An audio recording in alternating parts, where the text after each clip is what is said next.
Wyoming Territory, 1875. The crack of a distant whip splits the pre-dawn quiet of Aspen Ridge Valley, followed by the low rumble of cattle being driven at haste. From the window of her modest ranch house, Abigail Winters watches through a brass spyglass as shadowy figures herd her last remaining livestock over the eastern ridge. "Move 'em quick," a voice carries in the wind. "Remember, no witnesses left behind." What the Cottonwood boys don't realize, what will become their gravest mistake, is that the slender figure observing them isn't just another struggling widow, trying to hold on to her husband's legacy.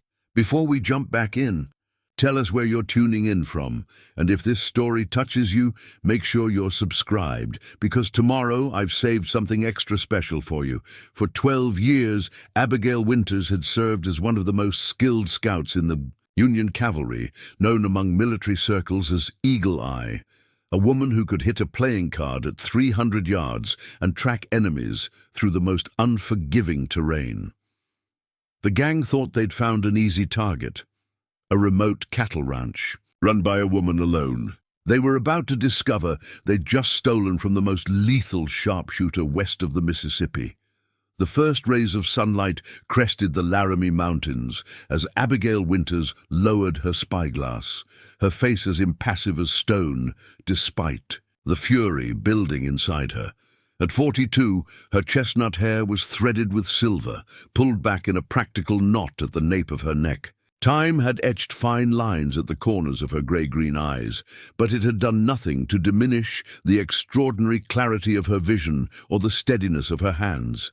The cattle represented everything she'd rebuilt since returning from the war. 20 heads of prime Hereford, the foundation of what should have been a secure future. Most valuable among them was a prize bull named Samson, the cornerstone of her breeding program, and the last gift from her husband Clayton before pneumonia claimed him last winter. Abigail moved with deliberate efficiency around her cabin, gathering supplies. Though she hadn't scouted for the military in years, she'd maintained a disciplined regimen, rising before dawn to practice her marksmanship, keeping her tracking skills honed to a razor's edge. Some habits weren't merely discipline, they were survival. The Cottonwood boys had built a fearsome reputation across the territory. 9 ruthless men who'd graduated from petty thievery to organized rustling, leaving destitution and occasionally bodies in their wake.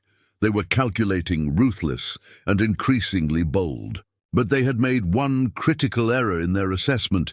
They had underestimated her resolve. Through the window, Abigail spotted a rider approaching along the creek bed. She recognized the lanky form of Sheriff Mason Hayes, his expression grim, beneath his wide-brimmed hat. At 38, he'd served as the law in Sweetwater County for only 3 years. Not nearly long enough to remember who Abigail had been before becoming Clayton's wife. "Saw the tracks," Hayes called as he dismounted. "Cottonwood boys?" 9 riders, Abigail confirmed, her voice calm and measured despite the cold anger simmering beneath.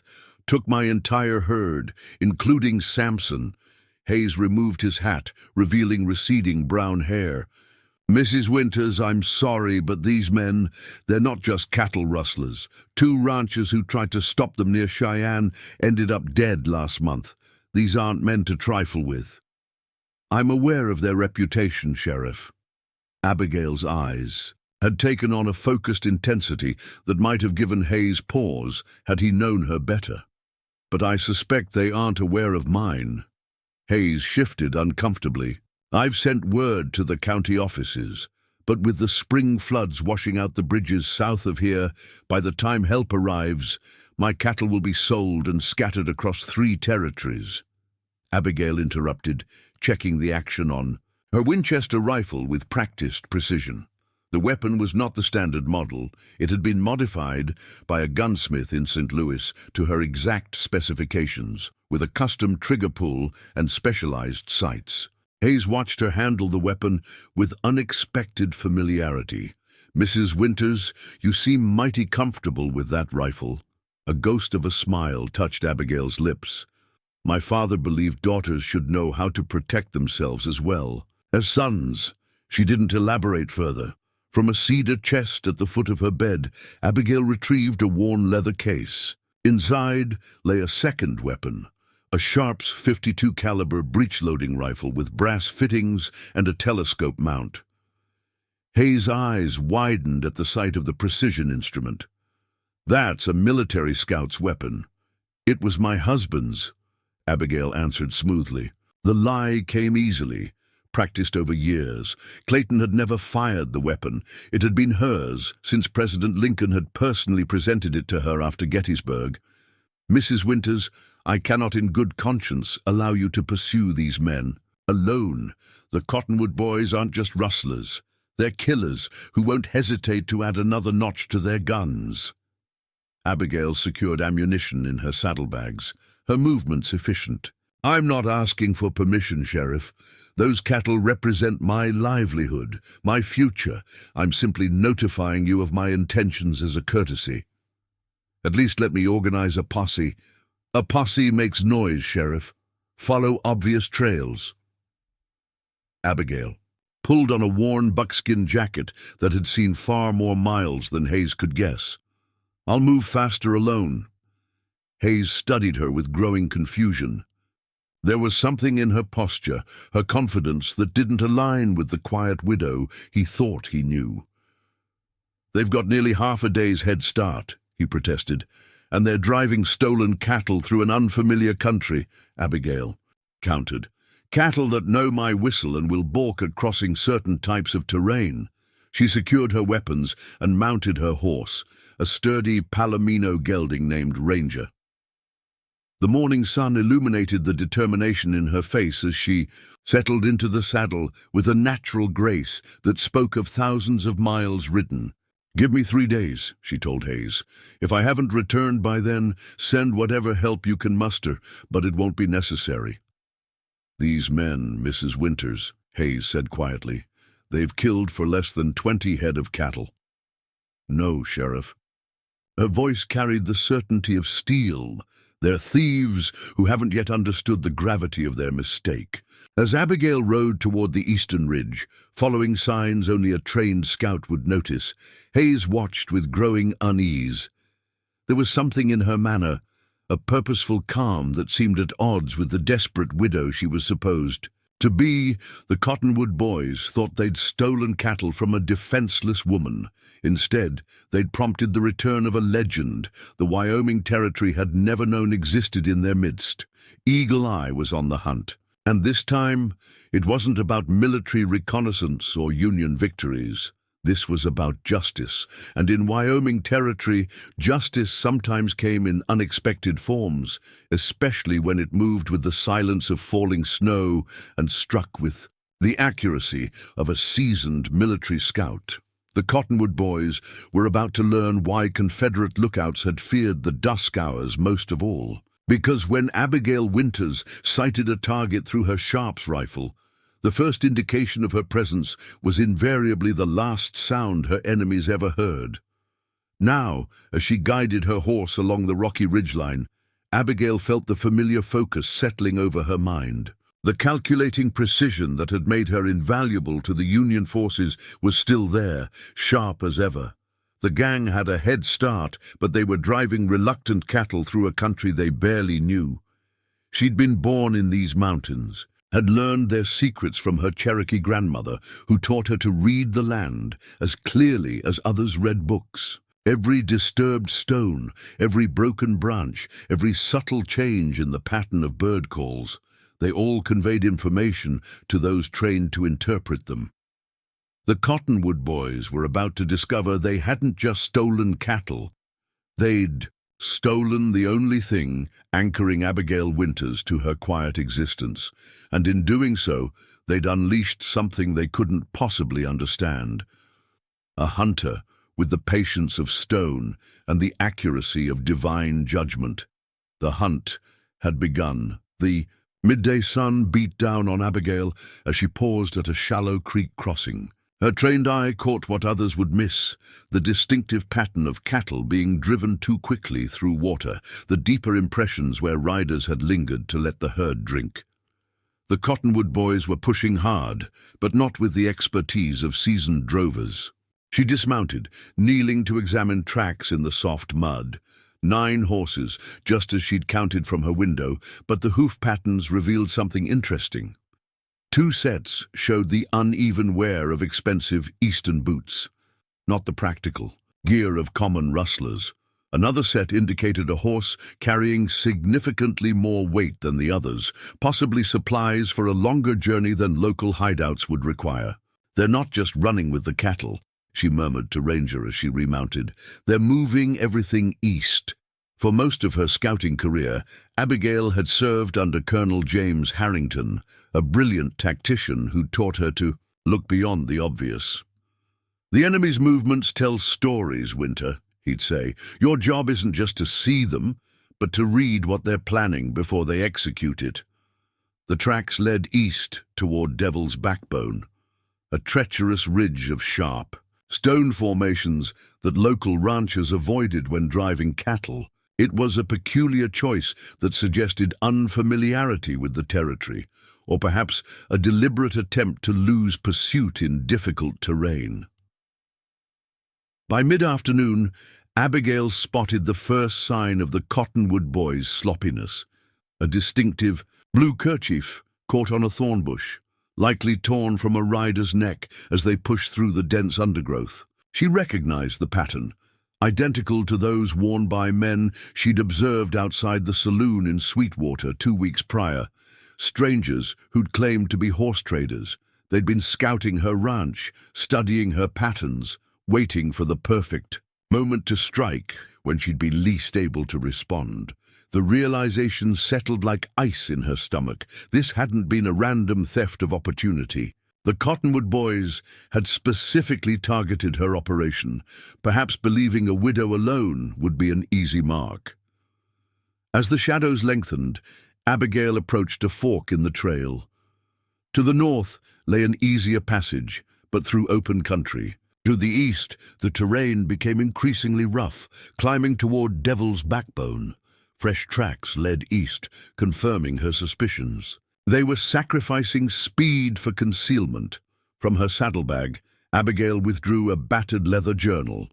Inside were meticulously drawn maps of the territory, annotated with details no official survey captured: hidden water sources, concealed approaches to high points, unusual terrain features that could provide cover or become deadly traps. She'd begun the journal during the war, a habit that had saved countless Union lives. After Clayton's passing, she'd resumed her meticulous documentation, finding solace in the familiar discipline. Now those detailed notes would serve a different purpose. Preparing and narrating this story took us a lot of time. So if you are enjoying it, subscribe to our channel. It means a lot to us. Now back to the story. "There's a spring-fed basin 2 miles ahead," she murmured, tracing the route with her finger. "They'll need to water the cattle before attempting the ridge. That's where I'll catch my first glimpse of them." As dusk approached, Abigail left Ranger, secured in a protected hollow, and continued on foot, moving with the silent precision that had earned her the name Eagle Eye. She didn't merely walk quietly. She moved in rhythm with the natural sounds around her, each step timed to coincide with the rustling of leaves or the call of birds. Her progress brought her to a natural overlook above the basin she'd predicted would be their rest point. The view confirmed her assessment. The Cottonwood boys had stopped to water the cattle before the difficult terrain ahead. Through her spyglass, she conducted a careful count. 20 head of cattle, including Samson, whose distinctive white face and massive shoulders stood out even at this distance. 9 men, just as she'd tallied, but their arrangement around the temporary camp revealed a hierarchy she hadn't anticipated. 2 men, clearly better dressed than the others, conferred apart from the group, occasionally gesturing toward the eastern horizon. Their posture and the deference shown by the others marked them as leadership. The largest man, a bearded giant, whose bowie knife gleamed in the fading light, kept watch with practiced vigilance. Most revealing was their campsite arrangement.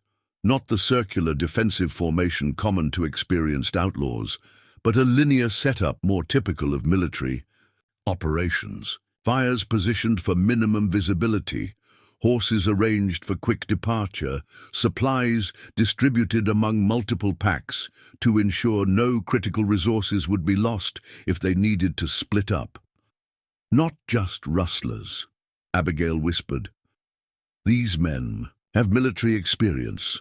The discovery shifted her assessment. The Cottonwood boys weren't common thieves who'd graduated to rustling. They were something more organized, more dangerous, men with training and a larger purpose who used cattle theft as merely one component of their operations. As night fell, Abigail retreated to where she'd left Ranger, making camp in a sheltered ravine that concealed even the smallest cook fire. She ate sparingly, hardtack and jerky from her provisions, while reviewing her maps by the dim light of a shielded lantern. Devil's Backbone presented both challenge and opportunity. The ridge's complex terrain would slow the cattle drive significantly, especially if the animals grew skittish, as they likely would in unfamiliar hands. But more importantly, the eastern face featured a natural bottleneck where the herd would be forced to file through a narrow passage bordered by sheer rock walls. It was there. Abigail decided that she would make her first move, not to recover the cattle, not yet, but to gather intelligence and begin dismantling the Cottonwood boys' cohesion. In her scouting days, Colonel Harrington had always emphasized, winter, before you engage a superior force, reduce their advantages. Make them question each other. Make them waste resources. Make them fear shadows. From her saddlebag, she withdrew a small oilskin package. Inside lay specialized tools of her former trade. A telescopic sight attachment for her Sharps rifle that allowed for unprecedented accuracy at extreme ranges, percussion caps modified for reduced flash, and a star chart specific to this region for night navigation. The last item in the package was something she'd hoped never to use again, a silver medallion bearing the engraved eagle of the Union Scout Corps, with her designation W7 etched on the reverse. She'd earned it after Vicksburg, when she'd navigated through 7 miles of Confederate territory to deliver critical intelligence, despite taking a bullet in her shoulder. Clayton had never known about the medallion or the scar it had sometimes covered when she wore it. There were parts of her life she'd sealed away upon marriage, believing they belonged to a different woman in a different time. Now, as she cleaned her rifle and inspected each round of ammunition by touch in the darkness, Abigail felt the boundaries between her past and present dissolving. The disciplined Scout Corps operative and the widow rancher were merging into something new, or perhaps revealing that they had never truly been separate. Before settling in for a few hours of rest, Abigail carefully added fresh observations to her journal. The moon provided just enough light to sketch the Cottonwood boys' camp layout, noting positions of sentries and identifying which man appeared to guard which section of their perimeter. Most telling was what she didn't see, no one specifically, assigned to watch their back trail. Their confidence that a widow wouldn't pursue them had already created the first exploitable weakness in their defenses. First rule of scouting, she whispered to herself, recalling Colonel Harrington's lessons. The most dangerous enemy is the one you've dismissed as harmless. As she closed her eyes for a brief rest, calculating that the gang would begin moving, again before dawn, Abigail permitted herself a grim smile. The Cottonwood boys had stolen more than cattle. They'd stolen her retirement from a life she'd once excelled at. They'd taken the luxury of her anonymity, the peace she'd built in the aftermath of war.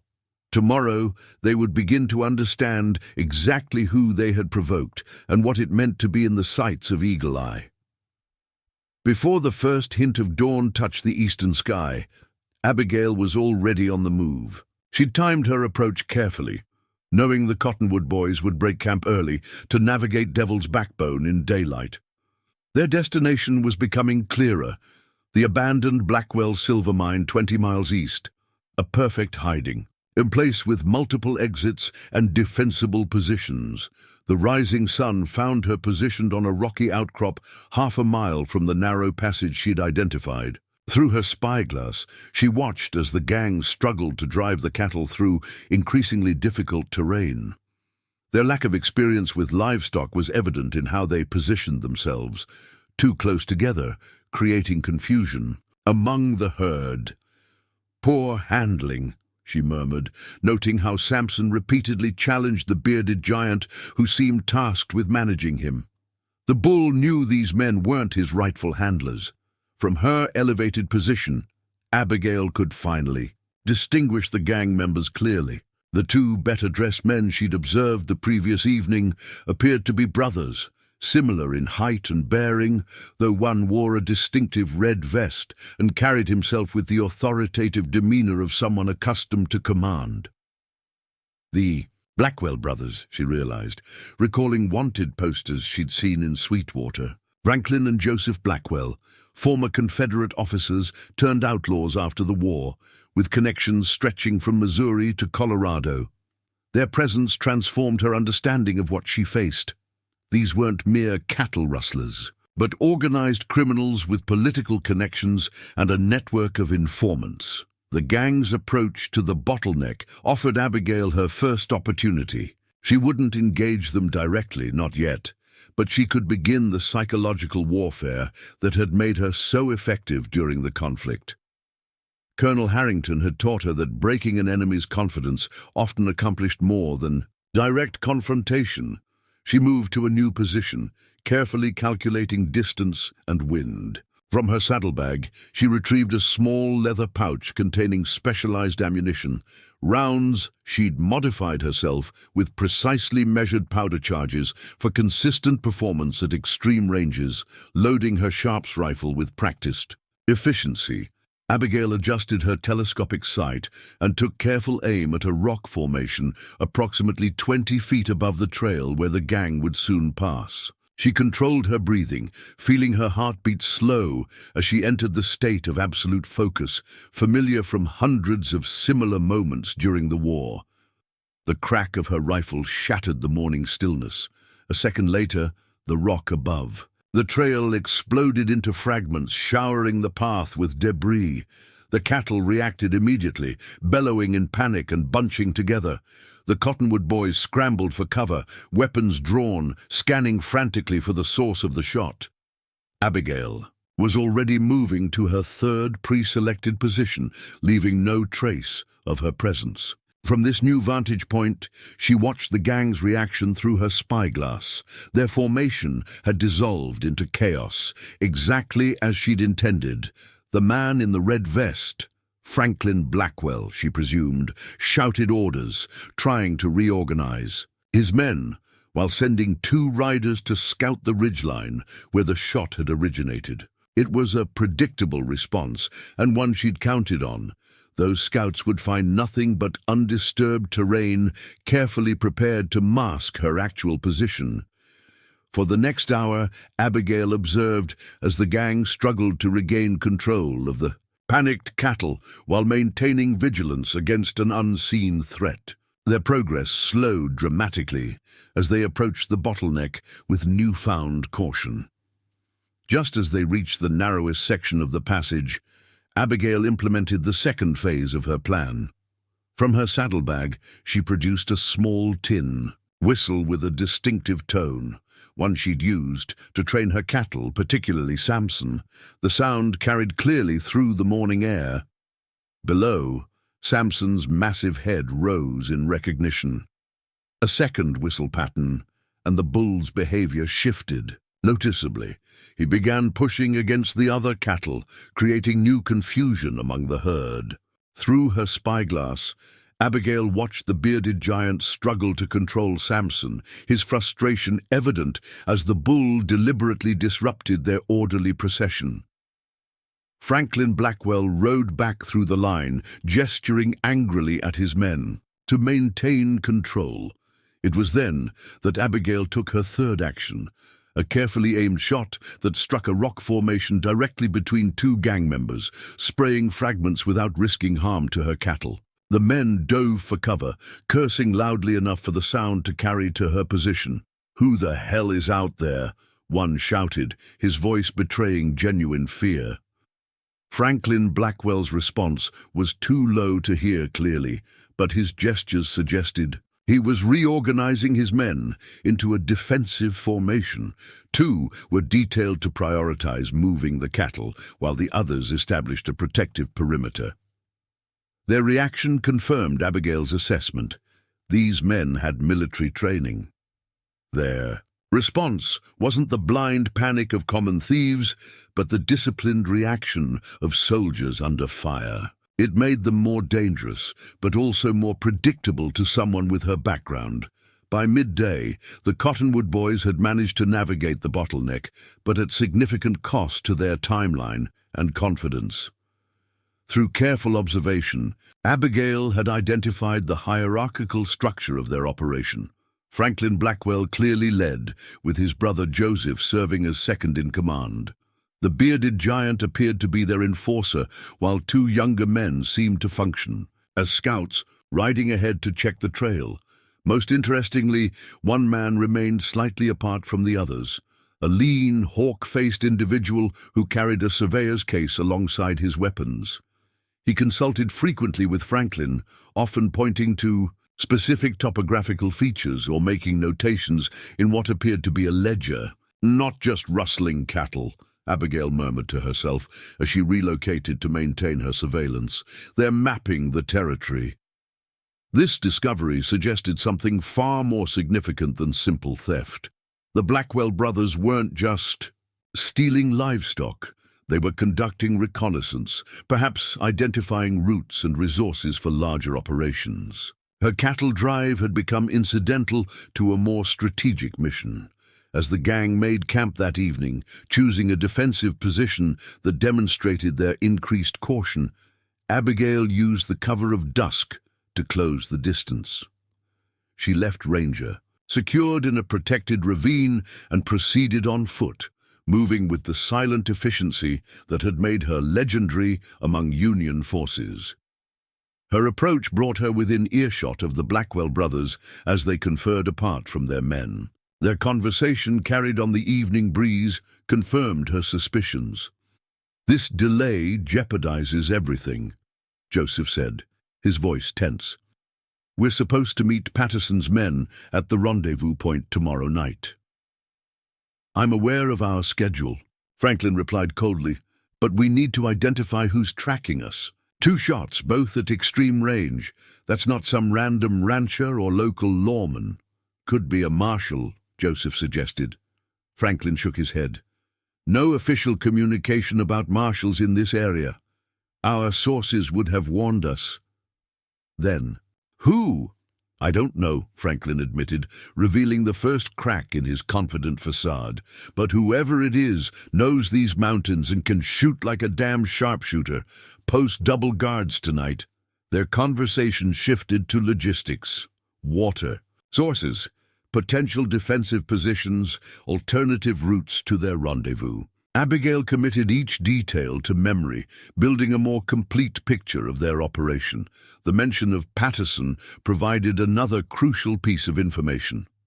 Colonel Edward Patterson had been a notorious Confederate quartermaster during the war, known for orchestrating large-scale supply operations. If he was involved in whatever the Blackwells were planning, the implications extended far beyond cattle rustling.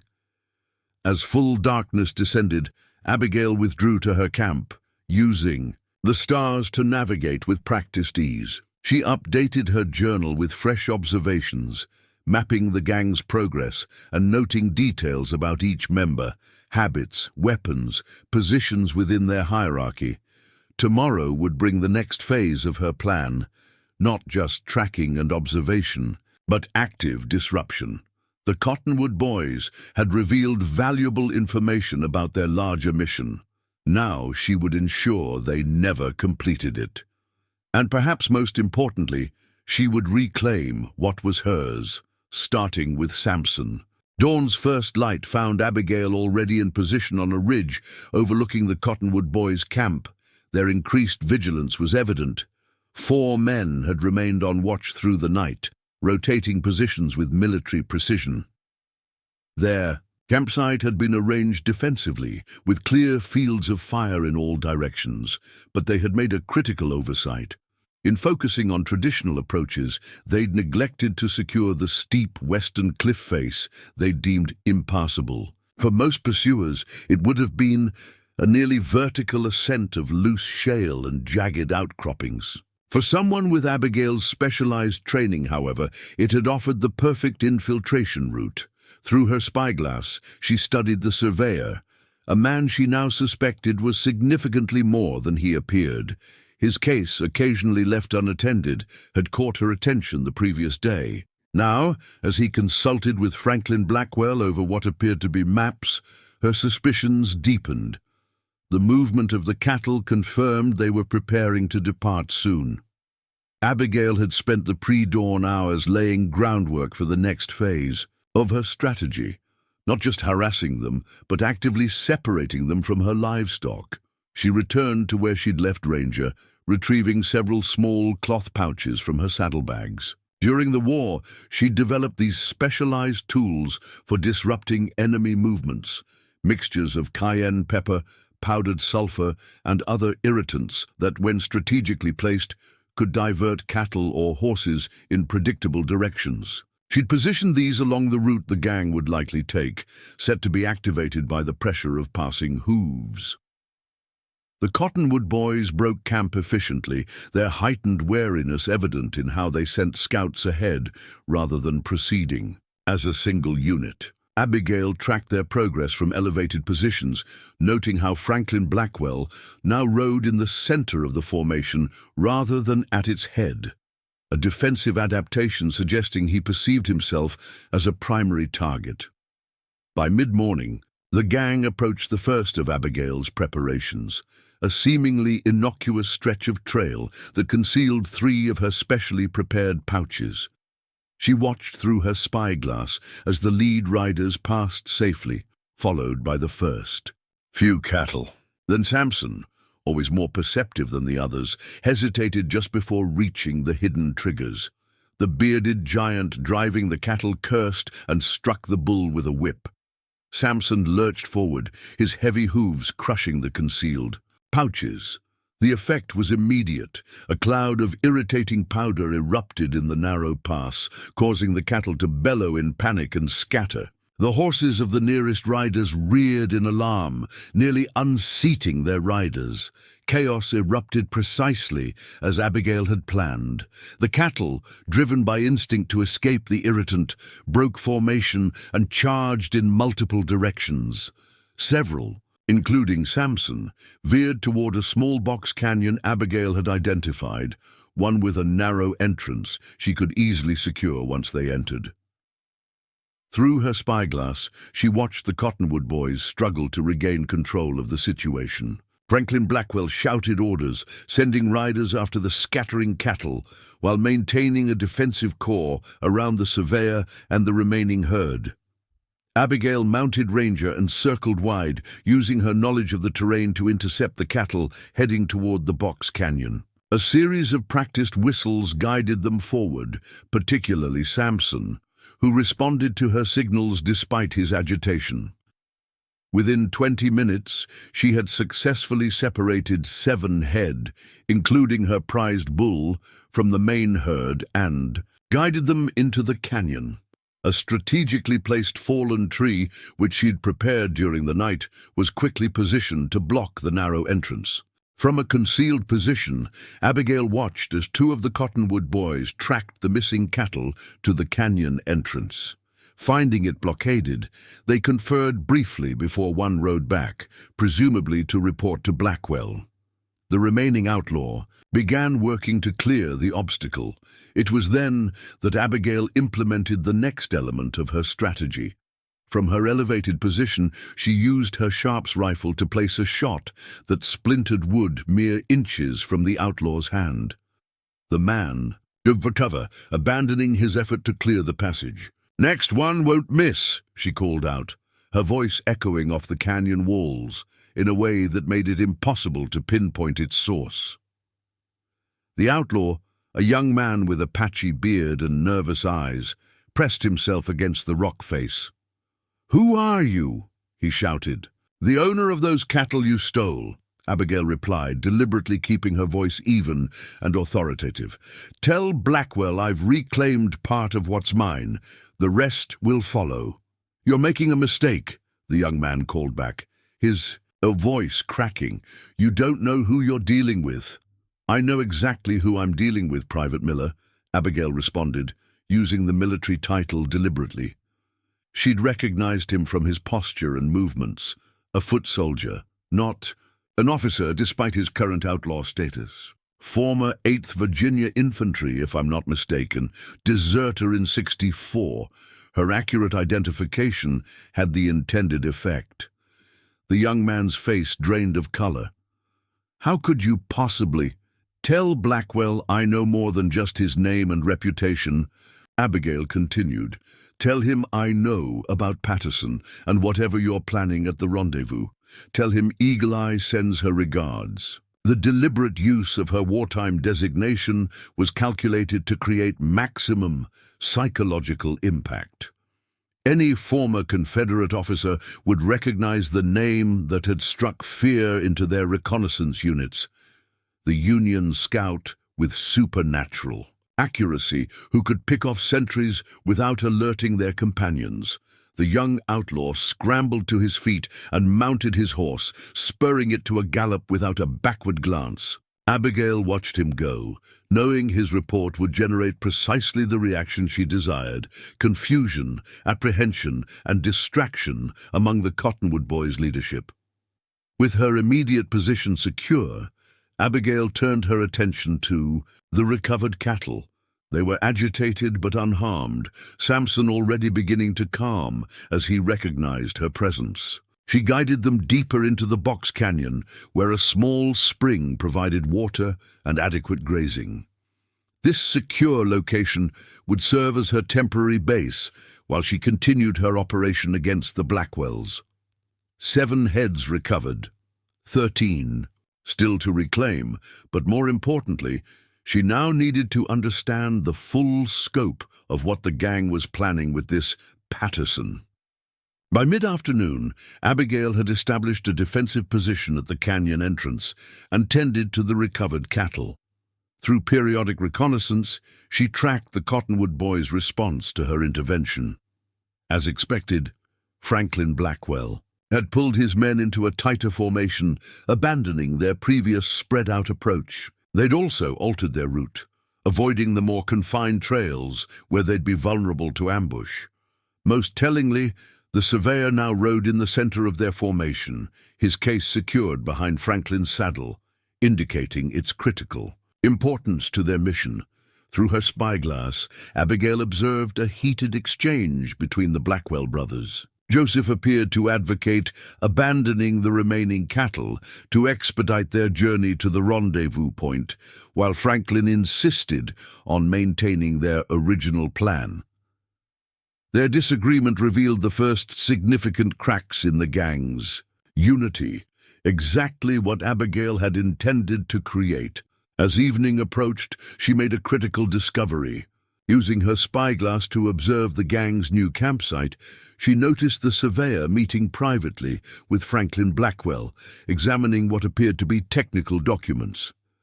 When a gust of wind momentarily lifted one page, Abigail caught a glimpse of what looked like engineering schematics, not maps, as she'd initially assumed. "Not a surveyor," she murmured to herself, adjusting her understanding of the situation. "An engineer." This revelation suggested something far more sophisticated than territorial reconnaissance. Combined with the involvement of Patterson, known for logistics and supply operations during the war, the implications were troubling. They weren't just mapping routes, they were planning infrastructure of some kind. As darkness fell, Abigail consulted her journal, adding new observations and connecting disparate pieces of information. The Cottonwood Boys had stolen her cattle, yes, but that appeared increasingly incidental to their actual purpose in the territory. They were preparing something significant, something that required technical expertise, territorial knowledge, and a precisely timed rendezvous. Whatever the Blackwells and Patterson were planning, It extended far beyond simple theft. And Abigail Winters, once the Union Army's most valued scout, now found herself tracking an operation with potential consequences reaching well beyond her stolen herd. She checked her weapons and ammunition, preparing for the next phase of her pursuit. Tomorrow, she would not only continue reclaiming her cattle, but would also seek to uncover precisely what the Cottonwood Boys and this mysterious Patterson were planning. The hunt had evolved into something far more complex than simple recovery. It had become an intelligence mission, the kind she had once specialized in during darker days. The first hint of dawn found Abigail already on the move. She'd left her recovered cattle secured in the box canyon with adequate water and grazing, confident they would remain safe while she pursued the Cottonwood Boys and their mysterious agenda. Rather than following directly behind the gang, she chose to parallel their route, using higher terrain that offered both concealment and superior vantage points. Her strategy had shifted, no longer focused solely on recovering her remaining cattle, but on gathering intelligence about the Blackwells' true purpose in the territory. By mid-morning, she'd located an ideal observation point above a stream, where the gang would likely stop to water the cattle. Setting up her position with practiced efficiency, Abigail extended the telescopic sight on her Sharps rifle to serve as a makeshift spyglass, allowing her to observe details at extreme range. Her patience was rewarded when, 2 hours later, the Cottonwood Boys arrived at the stream, exactly as she'd predicted. Their formation had changed significantly since the previous day, now moving in a tight, defensive configuration, with scouts positioned at greater distances from the main group. Franklin Blackwell had clearly adapted to the threat she posed, implementing countermeasures that confirmed his military background. Most interesting was the increased protection around the engineer. 2 men now rode beside him constantly, and his case remained secured to Franklin's saddle. Whatever documents it contained had clearly become their most valued possession, even more important than the remaining cattle. As the gang watered their horses and the herd, Abigail observed a rider approaching from the east, a new figure, not previously part of their group. Even at this distance, his military bearing was unmistakable. The newcomer spoke briefly with Franklin Blackwell before handing over what appeared to be a sealed document. Through her scope, Abigail studied the messenger's uniform details. Though he wore civilian clothes, his boots were standard cavalry, issued with distinctive spurs that marked him as a former military horseman. More telling was the way Franklin deferred to him slightly, suggesting the messenger represented someone of significant authority. After the newcomer's departure, Franklin gathered his brother and the engineer for an urgent conference. Their body language indicated heightened tension. Something in the message had altered their plans. Abigail weighed her options carefully. The messenger's arrival suggested their rendezvous with Patterson was more than just a meeting with another outlaw. The involvement of someone with apparent military connections pointed to something more organized, possibly with political dimensions. Not just criminals, she murmured to herself. They're working for someone with resources and influence. As the gang prepared to resume their journey, Abigail made a critical decision. Rather than continuing to follow them directly, she would intercept the messenger who had just departed. A lone rider would be far easier to confront than the entire gang, and he likely possessed information that would clarify the scope of what she faced. Moving quickly but silently, she descended from her observation point and returned to where she'd left Ranger. The messenger had headed northeast, taking a trail that led toward the territorial capital. If she cut across the ridgeline, rather than following the established paths, she could intersect his route at a narrow pass 5 miles ahead. Riding with controlled urgency, Abigail pushed Ranger harder than she would have preferred, but the Palomino responded admirably.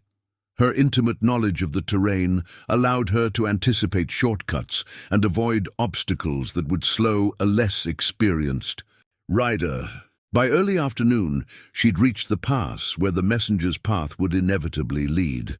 The location offered perfect tactical advantages: steep rock walls on both sides, limited visibility until the final approach, and a natural outcropping that provided concealment for both her and Ranger. She prepared her position methodically, securing her horse where he would remain calm and hidden, then setting up a simple but effective blockade across the trail, a fallen branch positioned to appear natural while forcing a rider to slow and navigate around it. Then she waited, her Winchester rifle loaded and ready, but held non-threateningly across her lap. This confrontation would require finesse rather than firepower. Nearly an hour passed before she heard approaching hoofbeats. The messenger appeared around the bend, immediately slowing as he spotted the obstacle. His hand instinctively moved toward his sidearm as he surveyed the surroundings with practiced caution. "I wouldn't," Abigail called out calmly, revealing her position on the outcropping above him. "Not unless you want to explain to your superiors why you never delivered Blackwell's response." The messenger's head snapped up, his expression shifting from surprise to calculation as he assessed her. "Ma'am, this road is dangerous for a woman alone. I suggest you—" "Captain Thomas Williams, formerly of the 3rd Texas Cavalry," Abigail interrupted, deliberately using his military rank and unit. "Or do you prefer to be addressed by your current position in the governor's security detail?" The messenger's face was drained of color. "How could you possibly—" "The same way I know the Blackwell brothers aren't just rustling cattle for profit," Abigail continued, her voice carrying absolute certainty. "They're conducting survey work for something significantly larger, something involving Colonel Patterson, and I suspect officials much higher than him." Williams's expression confirmed her educated guess had hit remarkably close to truth. His hesitation gave her the opening to continue. "I have no interest in interfering with territorial politics," she said, which was not entirely true but served her immediate purpose. "My only concern is recovering my stolen cattle. However, I now find myself in possession of information that certain parties might find compromising." The captain studied her with newfound wariness. "Who exactly are you, ma'am?" "Just a widow trying to recover what's rightfully hers," Abigail replied. "But before that, I was someone else entirely, someone who specialized in gathering intelligence behind enemy lines." She deliberately touched the silver medallion now hanging visibly around her neck, her Scout Corps insignia. Recognition dawned in Williams's eyes.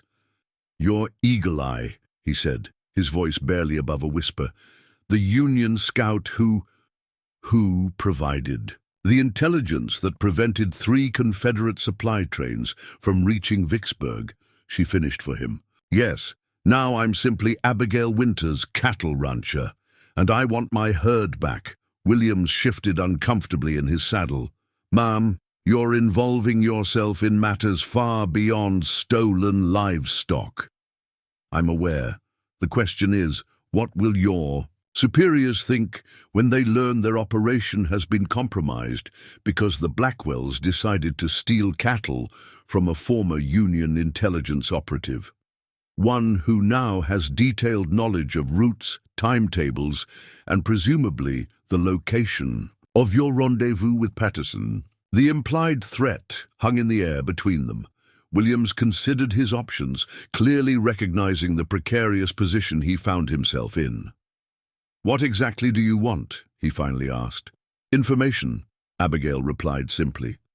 "What exactly are the Blackwells mapping, and why does it require an engineer's expertise? What is Patterson planning that necessitates such secrecy?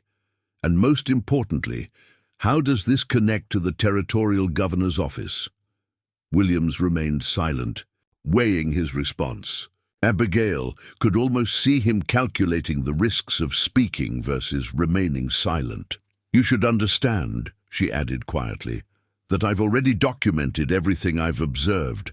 If anything happens to me, those documents will find their way to federal authorities in Denver. It was a bluff, but a calculated one. Williams had no way to verify her claim, and the potential consequences of calling her bluff were too severe to risk. The governor is negotiating a private contract for the new territorial railroad, he finally admitted. The official route approved by the legislature would have required significant investment to navigate the Western Mountains. Patterson's consortium has identified an alternative path that cuts construction costs by nearly 30%. And the Blackwells are surveying this alternate route, Abigail concluded. But why the secrecy? Alternative railroad surveys aren't illegal. Williams's expression darkened. The new route crosses through 3 ranches, whose owners have refused to sell. Documenting valuable mineral deposits along the route would allow the governor to invoke territorial eminent domain, forcing the sale regardless of the owner's wishes. The pieces clicked into place, and those mineral surveys need to be completed before the Territorial Assembly meets next month to finalize the railroad contracts. Williams nodded reluctantly. The Blackwells were hired to create legitimate-appearing surveys that would justify the seizure. The cattle rustling was unofficial, a bonus they took upon themselves. Abigail processed this information, recognizing its implications. She was no longer dealing with simple outlaws, but with corruption reaching to the highest levels of territorial government. The Blackwells weren't just thieves, they were agents in a sophisticated land grab disguised as progress. "Where are they meeting Patterson?" she asked directly. Williams hesitated again, but Abigail's unwavering gaze eventually compelled his answer. "Abandoned Cameron silver mine. Tomorrow at midnight.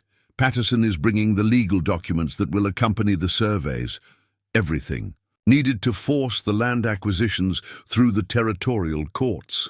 The information was more valuable than Abigail had anticipated. The Cameron mine was less than 15 miles from her current position, a location she knew intimately from her scouting days. Its complex tunnel system and multiple entrances would provide numerous tactical options. "Thank you, Captain," she said, rising to her feet. "Now, here's what happens next. You'll continue to your destination and deliver whatever message Blackwell gave you. You'll make no mention of our meeting or the fact that I've identified the operation. In exchange, I'll focus solely on recovering my cattle and will take no action regarding the land acquisition scheme." "And if I refuse?" Williams asked, though his tone suggested he already knew the answer. "Then I'll ensure federal marshals are waiting at the Cameron mine tomorrow night, with enough evidence to implicate everyone involved, including those in the governor's office who authorized this operation." Williams studied her face, apparently searching for any indication she was bluffing. Finding none, he nodded reluctantly. "You have my word," he said finally. "Good." Abigail stepped back, maintaining her tactical advantage. "One last thing. The ranchers whose land is being targeted, their names." Williams appeared to consider refusing, then thought better of it. "Harrigan, Donnelly, and Sullivan." Abigail committed the names to memory. She had no personal connection to these ranchers, but the principle of the matter troubled her deeply. Men who had built their livelihoods honestly were about to be robbed through corrupt legal maneuvering, not unlike how the Blackwells had attempted to rob her. As Williams prepared to depart, clearing the obstacle she'd placed in his path, he paused to look up at her one final time. "They said Eagle Eye could hit a playing card at 300 yards, he remarked. "Was that true?" Abigail allowed herself a small smile. 400, she corrected quietly. "In favorable conditions." The captain nodded, a new respect evident in his expression, despite their adversarial positions. "Ma'am, whatever you're planning, the Blackwells aren't just experienced fighters. They've killed men for far less than what you're doing."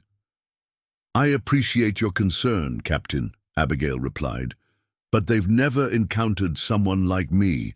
As Williams rode away, Abigail remained in her concealed position, processing everything she'd learned. What had begun as a simple pursuit to recover stolen property had evolved into something far more complex.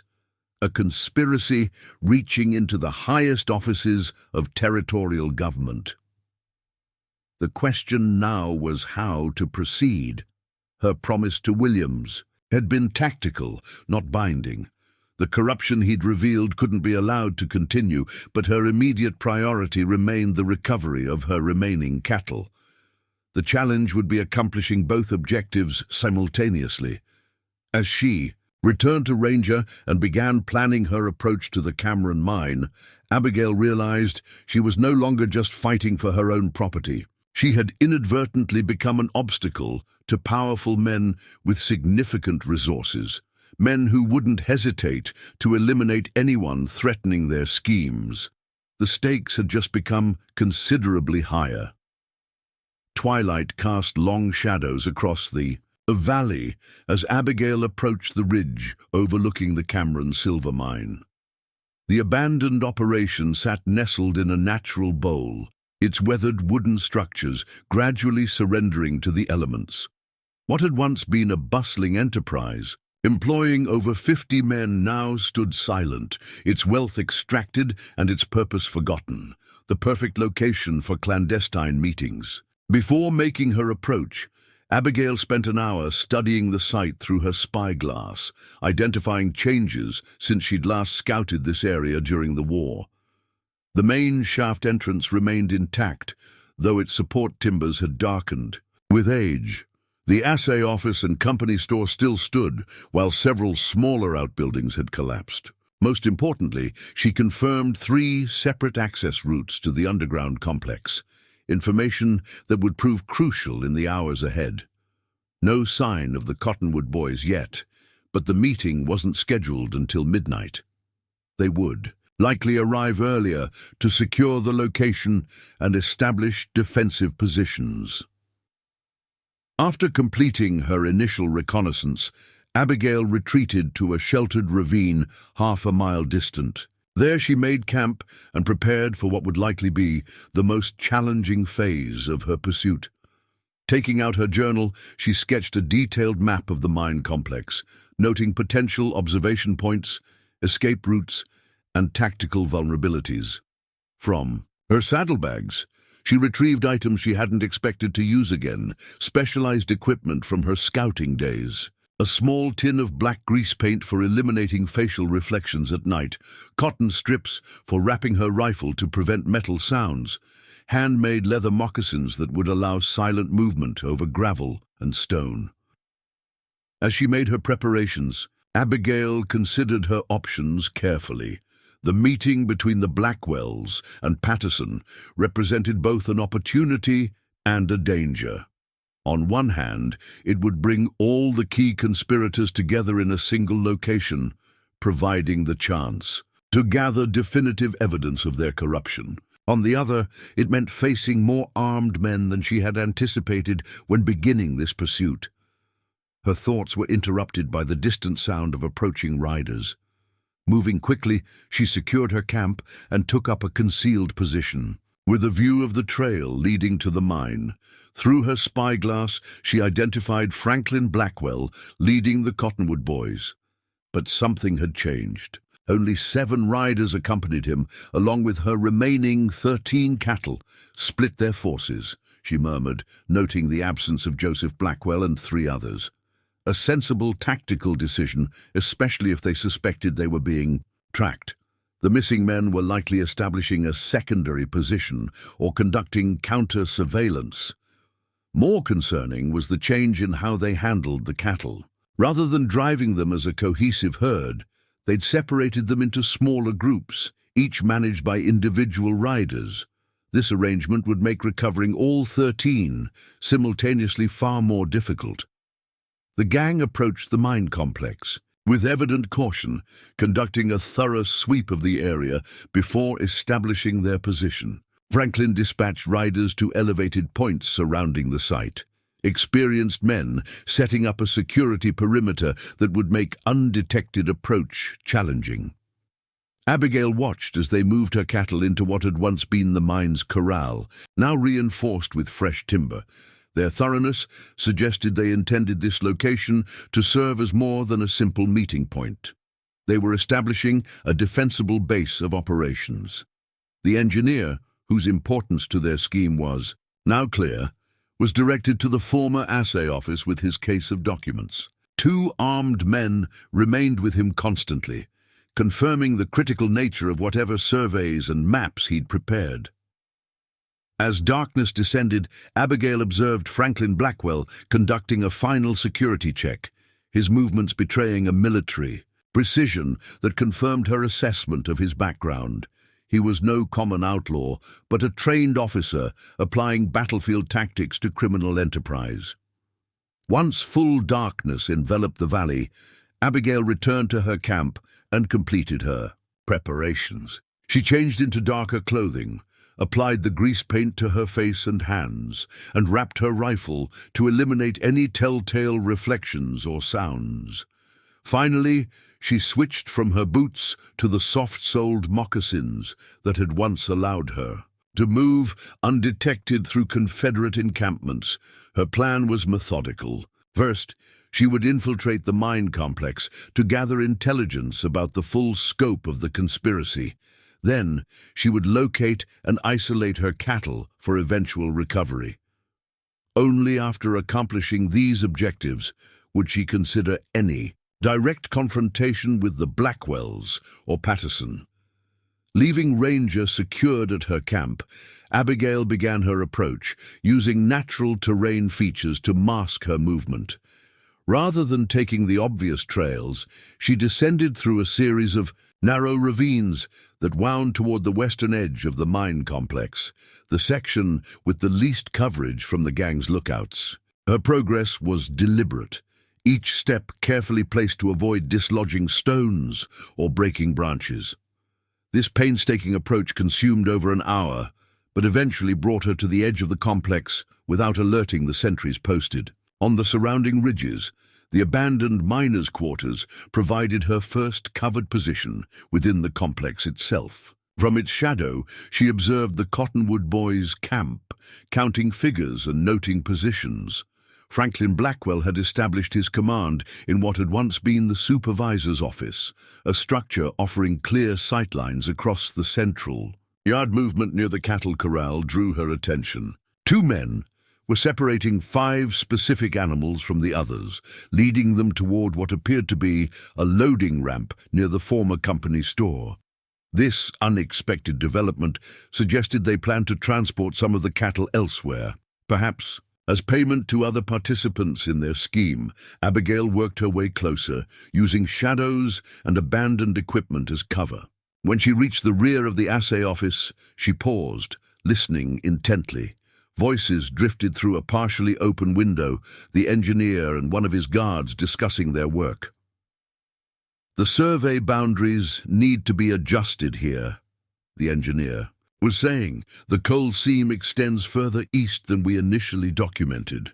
"Will that be a problem?" the guard asked. "Not if we modify these topographical markers. The territorial geologist will only verify randomly selected coordinates. As long as those match, the entire survey will be accepted as accurate." The conversation confirmed what Captain Williams had revealed. They were falsifying mineral surveys to justify seizing private land. The deliberate nature of the fraud, executed with such technical precision, spoke to the sophistication of the conspiracy. Abigail continued her circuit of the complex, gathering information and identifying potential weaknesses in the gang's security. She noted that while their perimeter was well established, their internal movements followed predictable patterns, a vulnerability she could exploit when the time came. Near the main shaft entrance, she discovered something unexpected: fresh wagon tracks and supplies suggesting recent deliveries. Examining these materials from a concealed position, she identified blasting powder, detonators, and technical equipment that seemed excessive for simple surveying work. This discovery added a troubling dimension to the conspiracy. They weren't just planning to seize land through fraudulent surveys. They were preparing for some form of destructive operation. But what could justify such materials at an abandoned mine? Further reconnaissance brought her to a vantage point overlooking the corral where most of her cattle were held. The animals were restless, sensing they were far from home and in unfamiliar hands. Samson would have been particularly difficult to manage had he still been among them. Abigail felt a moment of satisfaction knowing her prized bull was already secure. A commotion near the mine entrance captured her attention. A rider approached at speed, one of the lookouts Franklin had positioned on the ridge. The man dismounted in haste and hurried to report to Blackwell, his urgent manner suggesting important information. From her position, Abigail couldn't hear their exchange, but the effect was immediate. Franklin began issuing orders, his men responding with increased alertness. Something had changed in their situation, something that elevated their already substantial caution. Moving closer required significant risk, but Abigail needed to understand this new development. Utilizing a drainage ditch that ran behind the supervisor's office, she worked her way to a position beneath its rear window, where Franklin was now conferring with his most trusted men. "Says Patterson's been delayed," one man was reporting. "Won't arrive until tomorrow noon at earliest." "Why?" Franklin demanded, his voice tense. "Federal marshals in Cheyenne conducting unexpected inspections of shipping, manifests for all eastbound trains." "Marshals don't inspect trains without cause," another voice observed. "Someone tipped them." The implications of this conversation were significant. Federal attention, however coincidental, had disrupted the conspirators' timetable. More importantly, it had created uncertainty among the Blackwell's operation, the first real advantage Abigail had encountered. Franklin's next words confirmed this assessment. "Move everything underground. No fires, no movement topside until we confirm it's safe. Jensen, take 4 men and sweep the perimeter again. Full circuit, no shortcuts." The increased security measures would complicate Abigail's plans, but the delay in Patterson's arrival created a valuable opportunity. With the conspiracy's leadership temporarily separated, she could focus on recovering her cattle without immediately confronting the full strength of their operation. As the men dispersed to implement Franklin's orders, Abigail retreated from her position, processing what she'd learned. The Cottonwood boys were moving their operation underground into the mine tunnels she knew intimately from her scouting days. While they likely considered this a defensive advantage, it actually shifted the tactical balance in her favor. Underground, in the darkness of tunnels and shafts, her specialized training would prove decisive.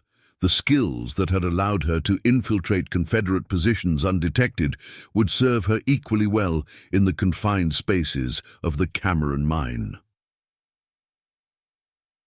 Returning to her initial entry point, Abigail began her withdrawal, as careful leaving as she had been arriving. The night's reconnaissance had yielded critical intelligence, the conspiracy's scope, the Blackwell's security arrangements, and most importantly, a temporary disruption in their plans that created a window for action.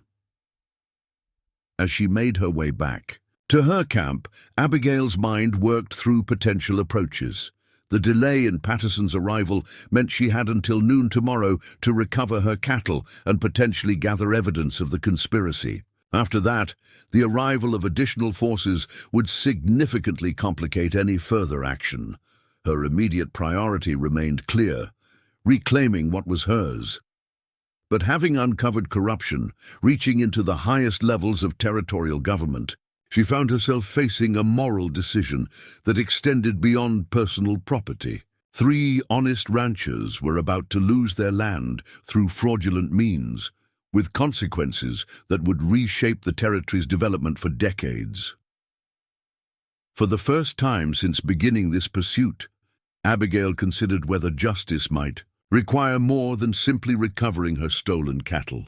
Dawn was still 2 hours away when Abigail returned to her camp after infiltrating the mine complex. The strategic situation had changed significantly.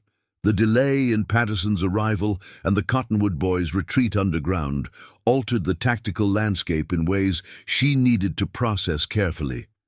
After removing the grease paint from her face and changing back into her regular attire, she reviewed her journal notes, comparing what she'd observed with her historical knowledge of the Cameron mine. During the war, Union forces had briefly used the site as a supply depot, and she'd memorized its layout while scouting Confederate movements in the region. The mine consisted of 3 primary levels connected by a central shaft. The upper tunnels branched extensively through the hillside, while the lower levels contained the richest silver veins and extended deeper into the mountain. More importantly for her current situation, the complex featured several ventilation shafts and secondary exits unknown to casual observers, potential access points that the Blackwells might have overlooked. Of particular interest was a narrow shaft that connected to the upper level from a ravine half a mile east of the main entrance. Originally created to provide air circulation for the deepest tunnels, it had been concealed when the mine closed. Its entrance obscured by rockfall but not completely sealed. If it remained passable, it would provide access directly to where she suspected they were holding her cattle. Abigail considered her options carefully. The Cottonwood boys' increased vigilance made a direct approach impossible, but their move underground created vulnerabilities they might not recognize. Men accustomed to operating in open country often struggled with the psychological pressures of confined spaces. The darkness, the limited visibility, the disorienting acoustics. These factors would work to her advantage. Before finalizing her strategy, however, she needed to address another concern: the suspicious blasting materials she'd discovered. The presence of such explosives in quantity suggested destructive intent beyond simple land fraud. Understanding their purpose might prove crucial to navigating the evolving situation.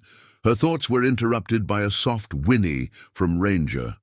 The Palomino's ears had perked forward, detecting something beyond human perception. Abigail immediately extinguished her small lamp and moved to a defensive position, rifle ready. Minutes passed in silence before she heard it, the faint sound of hoofbeats approaching cautiously from the west. Not the confident approach of the Cottonwood boys, but the careful advance of someone trying to remain undetected. Abigail positioned herself behind a rocky outcropping that provided both cover and a clear firing line. Through the pre-dawn darkness, she could make out a solitary figure on horseback, moving with deliberate care along the same ridge she had used for her initial observation of the mine. The rider stopped periodically, studying the complex below. Through what appeared to be field glasses, behavior suggesting reconnaissance rather than casual travel. This was no random traveler, but someone with specific interest in the Cameron mine. As the figure drew closer, Abigail caught a glimpse of a badge reflecting the faint moonlight. A lawman, but operating alone and with unusual caution. This unexpected development complicated an already complex situation. She had 2 choices: avoid contact or engage directly. After brief consideration, Abigail opted for the latter. If this was indeed law enforcement, they might provide valuable information or assistance.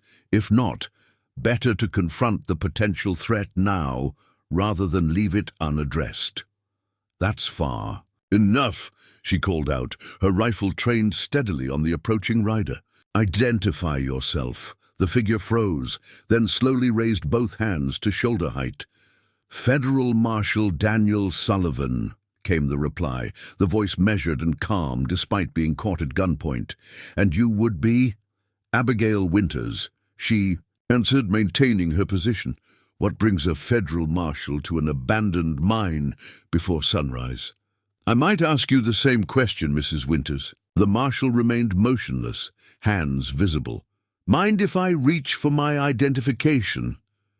Slowly, Abigail instructed, watching carefully as he retrieved a leather wallet and held it open, the federal badge clearly visible even in the dim light.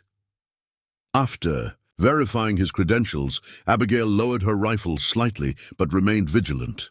"You're a long way from the nearest federal courthouse, Marshal Sullivan. As are you from your ranch near Sweetwater," he replied, surprising her with his knowledge of her home. "Sheriff Hayes mentioned you might be in the area, pursuing cattle." "Thieves. He seemed quite concerned for your safety."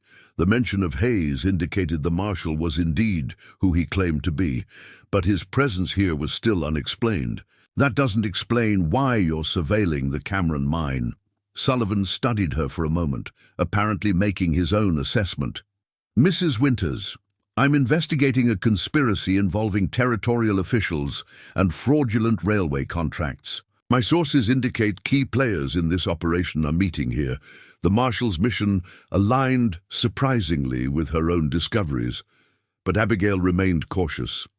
These railway contracts, would they involve seizing land through falsified mineral surveys? Sullivan's expression shifted to one of increased interest. "You're remarkably well informed for someone supposedly tracking cattle thieves." "The men who stole my herd are involved in something much larger," Abigail replied. "The Blackwell brothers and their Cottonwood boys are creating fraudulent surveys for someone named Patterson. Surveys designed to force Harrigan, Donnelly, and Sullivan off their land." At the mention of Sullivan, the marshal's expression hardened. "Matthew Sullivan is my brother. His ranch sits on what would be the most direct route for the new territorial railway." This revelation shifted the dynamic between them. No longer just two strangers with intersecting interests, but potential allies with shared concerns. Still, Abigail proceeded carefully, years of intelligence work having taught her the value of verification. "I've observed 9 men at the mine complex," she informed him. "They've moved underground after learning Patterson's arrival has been delayed. They're heavily armed and have explosives that seem excessive for their supposed surveying work." Sullivan nodded grimly. "Those explosives concern me greatly.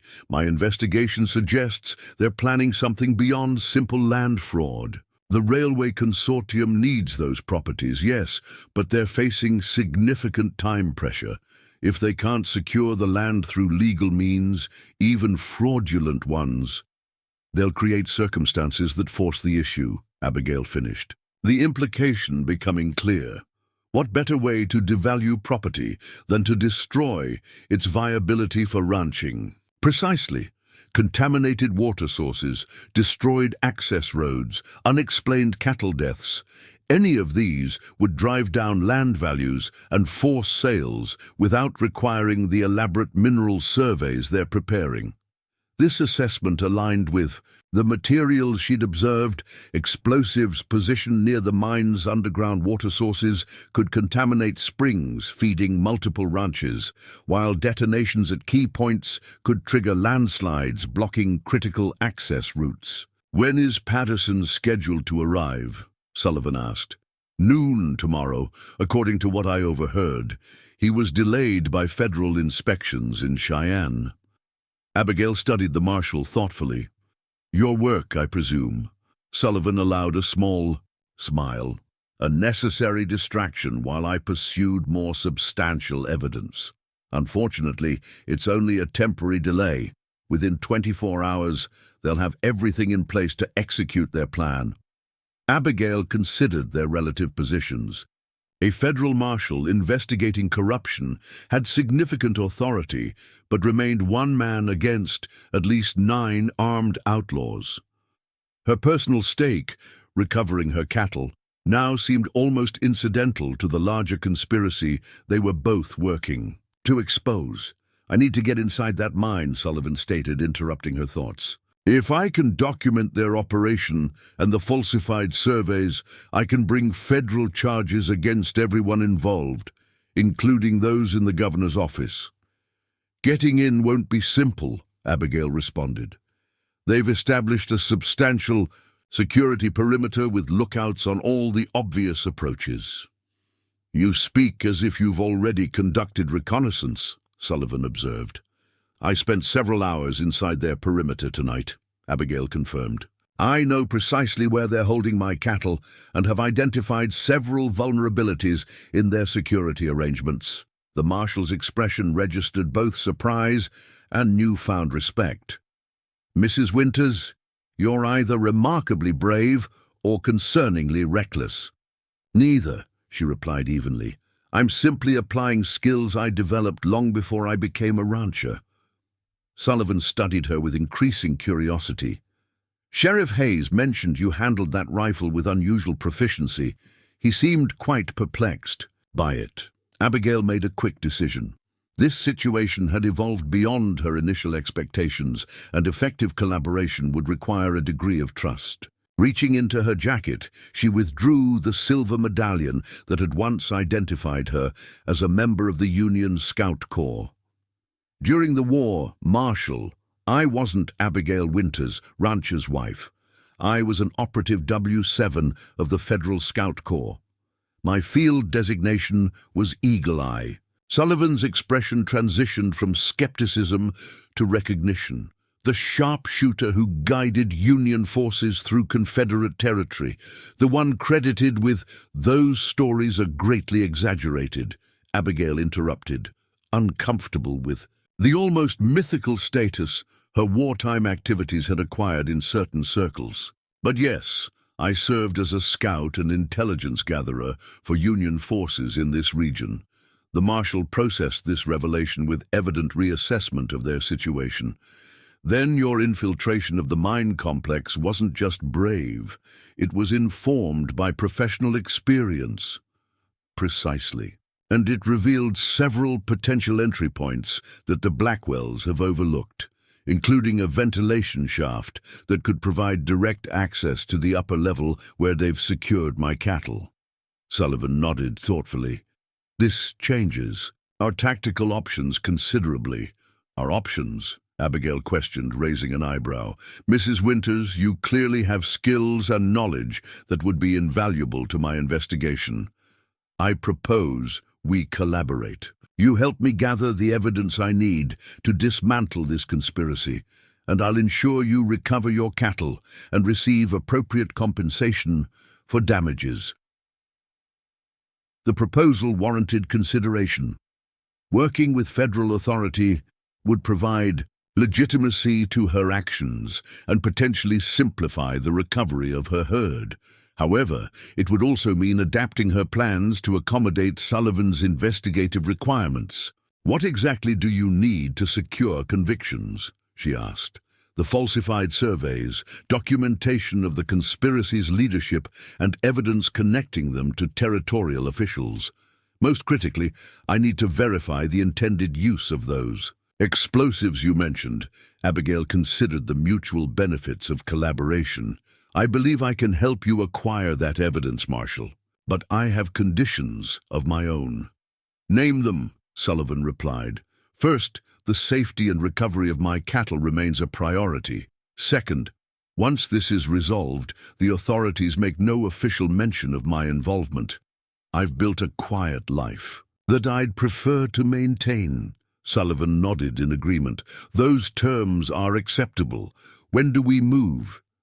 Abigail glanced toward the eastern horizon, where the first hints of dawn were beginning to lighten the sky.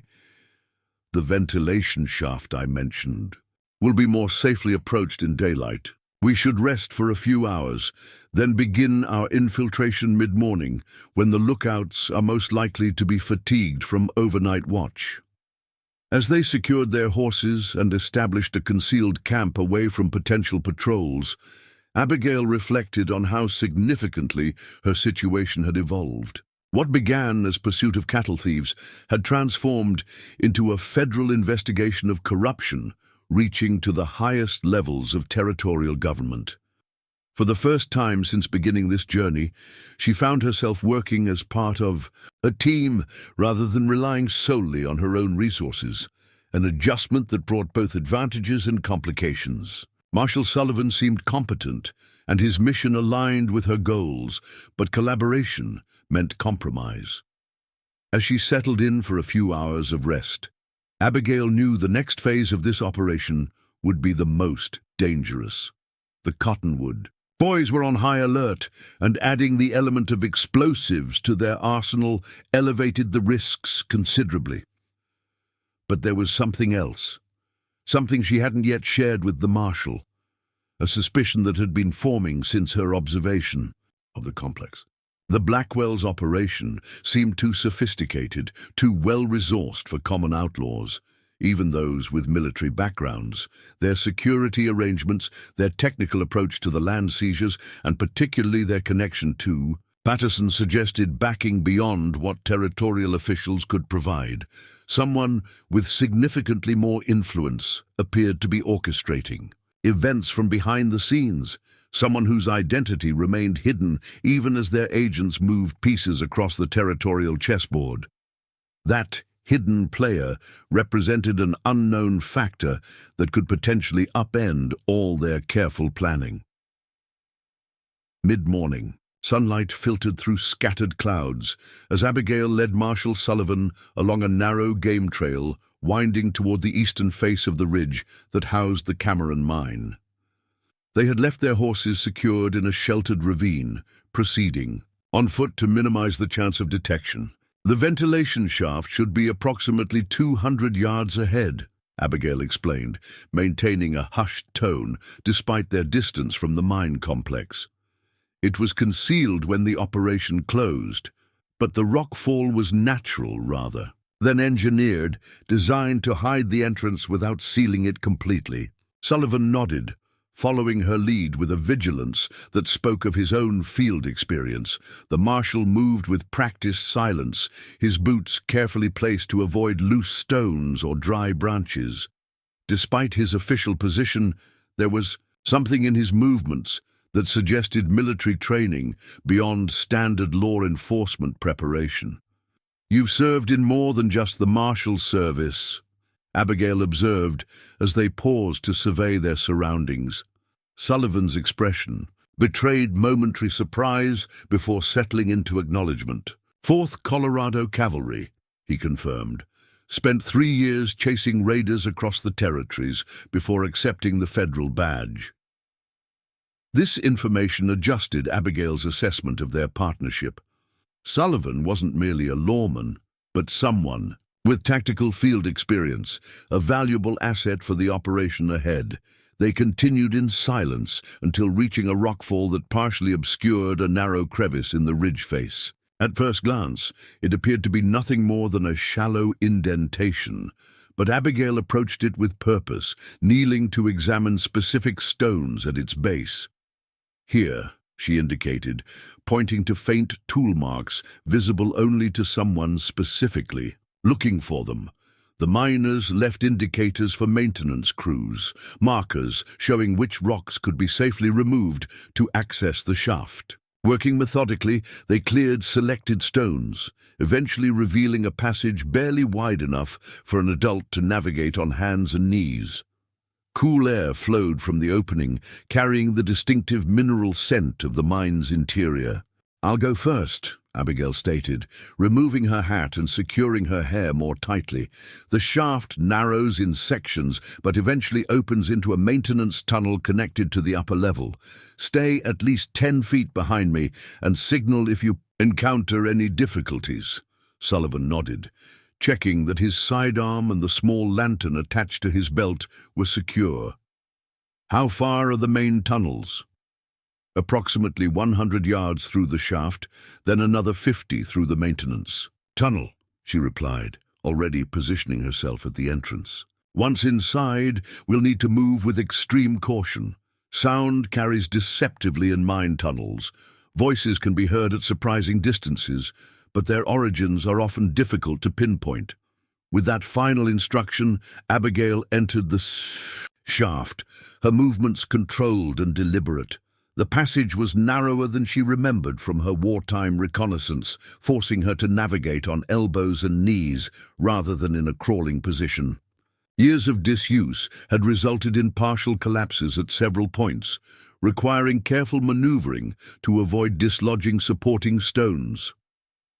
Behind her, Sullivan followed with similar caution, his larger frame making the passage more challenging, but not impossible. Their progress was slow but steady, each yard gained without detection representing a tactical victory. After nearly 20 minutes of painstaking advancement, the shaft gradually widened, eventually allowing them to move in, a crouched position rather than crawling. The absolute darkness was broken only by the faint glow of Sullivan's shielded lantern, providing just enough illumination to navigate without risking detection. As promised, the ventilation shaft eventually connected to a maintenance tunnel, a narrow passage running parallel to the mine's main operations, designed to allow repairs to support structures without disrupting active mining. Here they could finally stand upright, though the low ceiling required them to maintain a slight stoop. Abigail paused, listening intently. The mine's acoustics carried distant sounds of movement and occasional voices, confirmation that the Cottonwood boys were indeed operating underground as she had observed the previous night. "We need to establish their precise positions before proceeding further," she whispered to Sullivan. "The maintenance tunnel branches ahead, one path leading toward the central shaft where mining operations were concentrated, another toward what was once the silver storage area. If my observations last night were accurate, they're holding my cattle in the latter section." Sullivan nodded his understanding. "And the falsified surveys and explosives?" "Likely near the assay office connection, a chamber off the central shaft, where ore samples were evaluated. It would provide the necessary space and appropriate setting for document preparation." They proceeded with heightened caution, Abigail leading them to the junction where the maintenance tunnel divided. Pressing herself against the rough-hewn wall, she listened carefully, distinguishing between the various sounds echoing through the complex. "2 men in the direction of the storage area," she whispered. "Possibly guards for the cattle, more activity toward the central shaft, at least 4 distinct voices." Sullivan absorbed this assessment, then indicated he would check the central shaft area, while she investigated the storage section where her cattle were likely held. This division of effort made tactical sense, but increased their individual vulnerability. After brief consideration, Abigail agreed to the plan, establishing a signal, 3 soft taps on the tunnel supports to indicate danger or the need for assistance. They separated at the junction, each moving with careful precision toward their objectives. Abigail followed the rightward passage, navigating by touch and memory more than sight. The maintenance tunnel featured occasional observation ports, small openings in the wall that allowed workers to check main tunnel conditions without entering them directly. These would provide perfect surveillance points if still intact. She located the first such port, approximately 30 yards along the passage, a narrow gap between support timbers that opened onto what had once been a secondary transit tunnel. From this vantage point, she could see a portion of the former storage area, now illuminated by several oil lamps. As she had suspected, her cattle were indeed contained there, confined by hastily constructed barriers across tunnel entrances. The animals were restless in the unfamiliar underground environment, their movements constrained by both the physical barriers and the unnatural setting. 2 of the Cottonwood boys stood guard, their attention divided between watching the cattle and maintaining a small cooking fire that provided both light and warmth in the cool underground chamber. Their conversation drifted clearly through the observation port.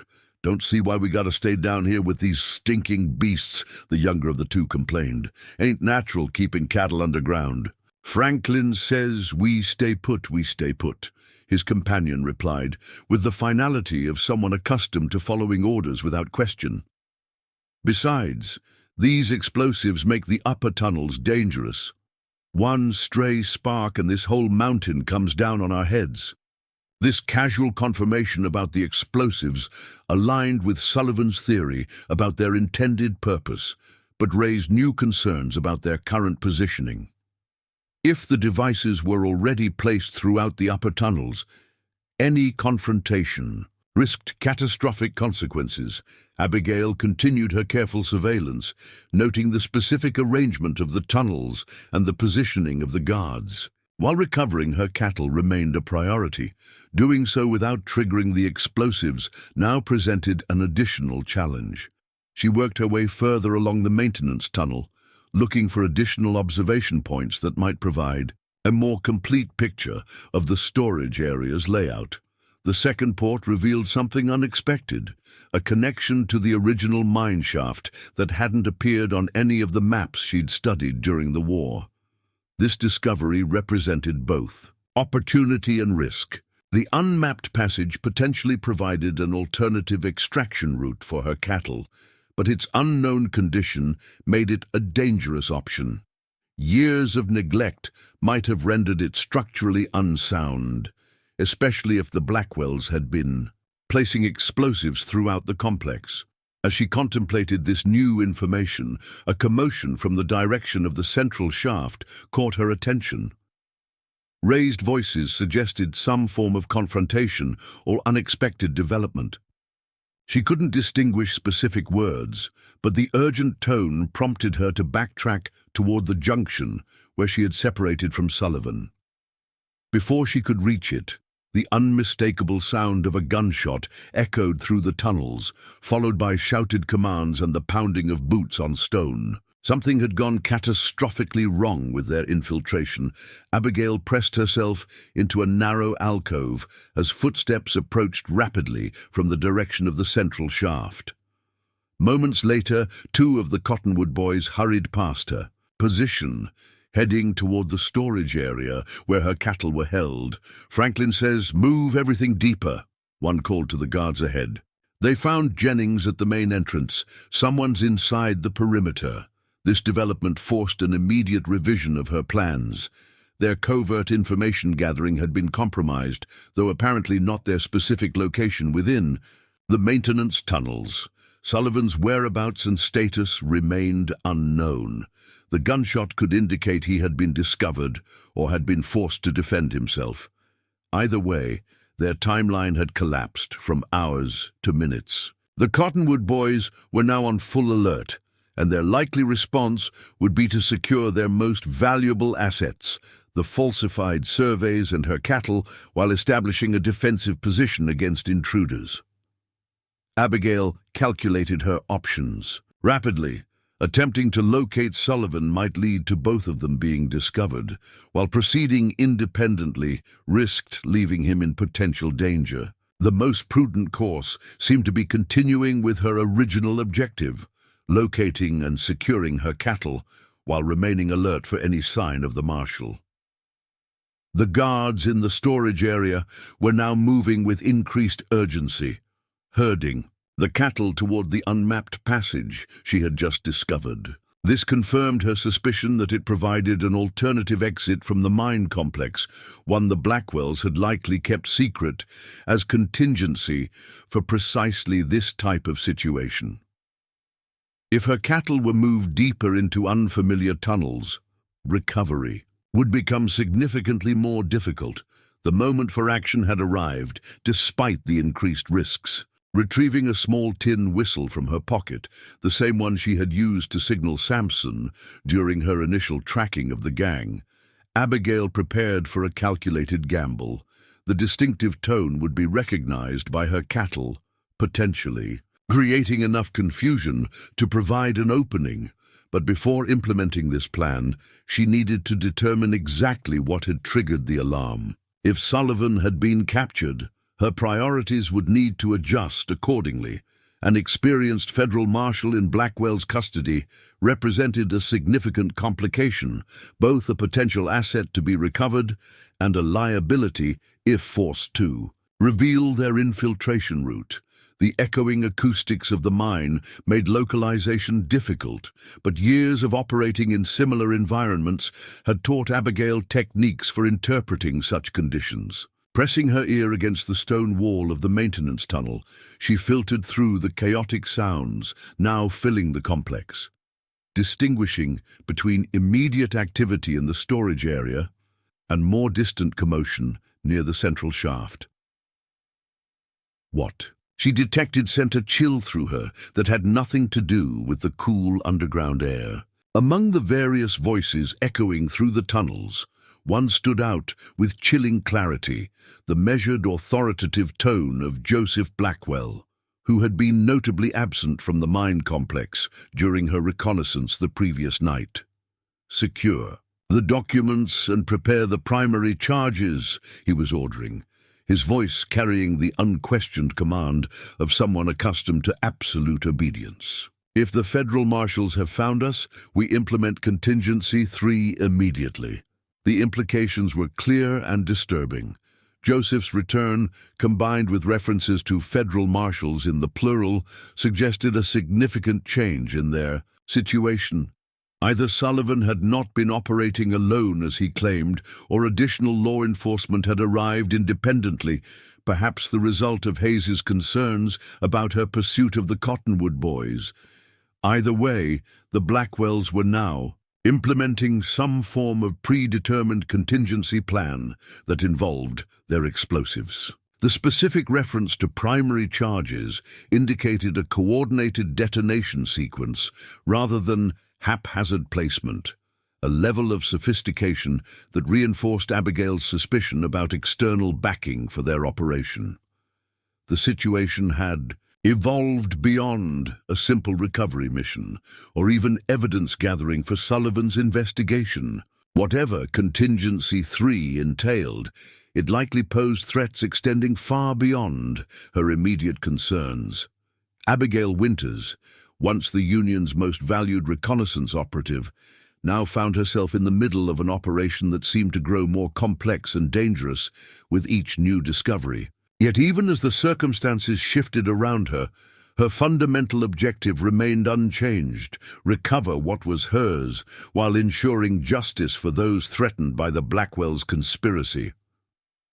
With renewed determination, she continued deeper into the maintenance tunnel, seeking a position that would allow both observation of the unfolding situation and potential intervention when the moment proved opportune. The maintenance tunnel narrowed as Abigail advanced, decades of neglect evident. In the sagging support timbers and occasional roof collapses, she carefully navigated. Her progress was slower than ideal, given the escalating situation, but caution remained essential. A single misstep or dislodged stone could betray her position. The voices from the main tunnels grew more distinct as she approached another observation port, this one overlooking what had once been a secondary ore processing chamber. The space had been repurposed by the Cottonwood boys into a command center of sorts, with maps spread across makeshift tables and lanterns positioned to provide maximum illumination. Franklin and Joseph Blackwell stood at the center of this improvised headquarters, their postures reflecting tension as they conferred urgently. The engineer was with them, hastily gathering documents while casting nervous glances toward the tunnel entrances where armed men stood guard. "The surveys are complete enough," Joseph was saying, his tone brooking no argument. "Patterson's contacts in the capital can handle any discrepancies. Priority now is the contingency operation." Franklin nodded grimly. "Teams are already in position at Sullivan's water source and Harrigan's North Access Road. Donnelly's bridge was prepared yesterday." This exchange confirmed Abigail's worst suspicions. The explosives weren't merely positioned within the mine. They had been strategically placed at critical points throughout the territory, targeting the 3 ranches their conspiracy aimed to acquire. The reference to a bridge was particularly concerning, suggesting they were willing to destroy essential infrastructure to isolate the properties. "Timeline has collapsed," Joseph continued, checking his pocket watch with practiced precision. "Federal presence means we execute now rather than waiting for Patterson's arrival. Signal the teams, 30-minute countdown." The implications were immediate and dire. Whatever their complete plan entailed, key components were already in motion, with synchronized detonations apparently scheduled to begin in half an hour. Abigail needed to locate Sullivan, recover her cattle, and somehow alert authorities about explosives positioned across the territory, an impossible combination of objectives for a single individual. As she processed this information, movement deeper in the maintenance tunnel caught her attention, a shadowy figure approaching with the careful movements of someone equally concerned with remaining undetected. She pressed herself into a narrow alcove, hand moving instinctively to her sidearm. The figure resolved into Sullivan's familiar form, his expression reflecting both urgency and relief at finding her. Rather than speaking, he gestured for her to follow him back the way he had come. Understanding the need for absolute silence, Abigail complied, accompanying him several yards along the tunnel before they reached a small chamber formed by a partial cave-in. "They've found our entry point," Sullivan whispered once they were relatively secure. "Joseph Blackwell returned with 4 additional men, professionals, not common outlaws. They're sweeping the tunnels systematically." "I know," Abigail replied quietly. "They're implementing something called Contingency 3, coordinated explosives at multiple locations across the territory, targeting the ranches they're trying to acquire. The timeline is 30 minutes. Sullivan processed this with grim calculation. "That explains the maps I found near the central shaft. They've identified critical water sources, access roads, and boundary markers. By destroying these simultaneously, they'll effectively render the properties unusable without appearing to target the ranches directly. A natural disaster rather than deliberate sabotage," Abigail concluded. "Clever, but we have more immediate concerns. They're moving my cattle deeper into the mines through an unmapped tunnel. Once they're beyond our reach—" "Your cattle may be the least of our worries," Sullivan interrupted, though his tone remained respectful. "Those explosives aren't just positioned to damage property. The ones I saw near the water source would contaminate the entire watershed. We're talking about potential casualties beyond the 3 ranches if those detonations proceed as planned." The gravity of the situation settled over them both. What had begun as pursuit of cattle thieves had evolved into a conspiracy with life-threatening implications for innocent families throughout the region. "We need to divide our efforts," Abigail decided. "You have the authority to organize response to the external explosives. I can handle the situation here in the mine." Sullivan appeared skeptical. "You'd be facing at least 9 armed men alone." 8, Abigail corrected, allowing herself a small smile. "I observed 1 unconscious near the central shaft." "Your work?" "I presume," the marshal nodded. "He discovered me examining their maps. I had no choice but to subdue him.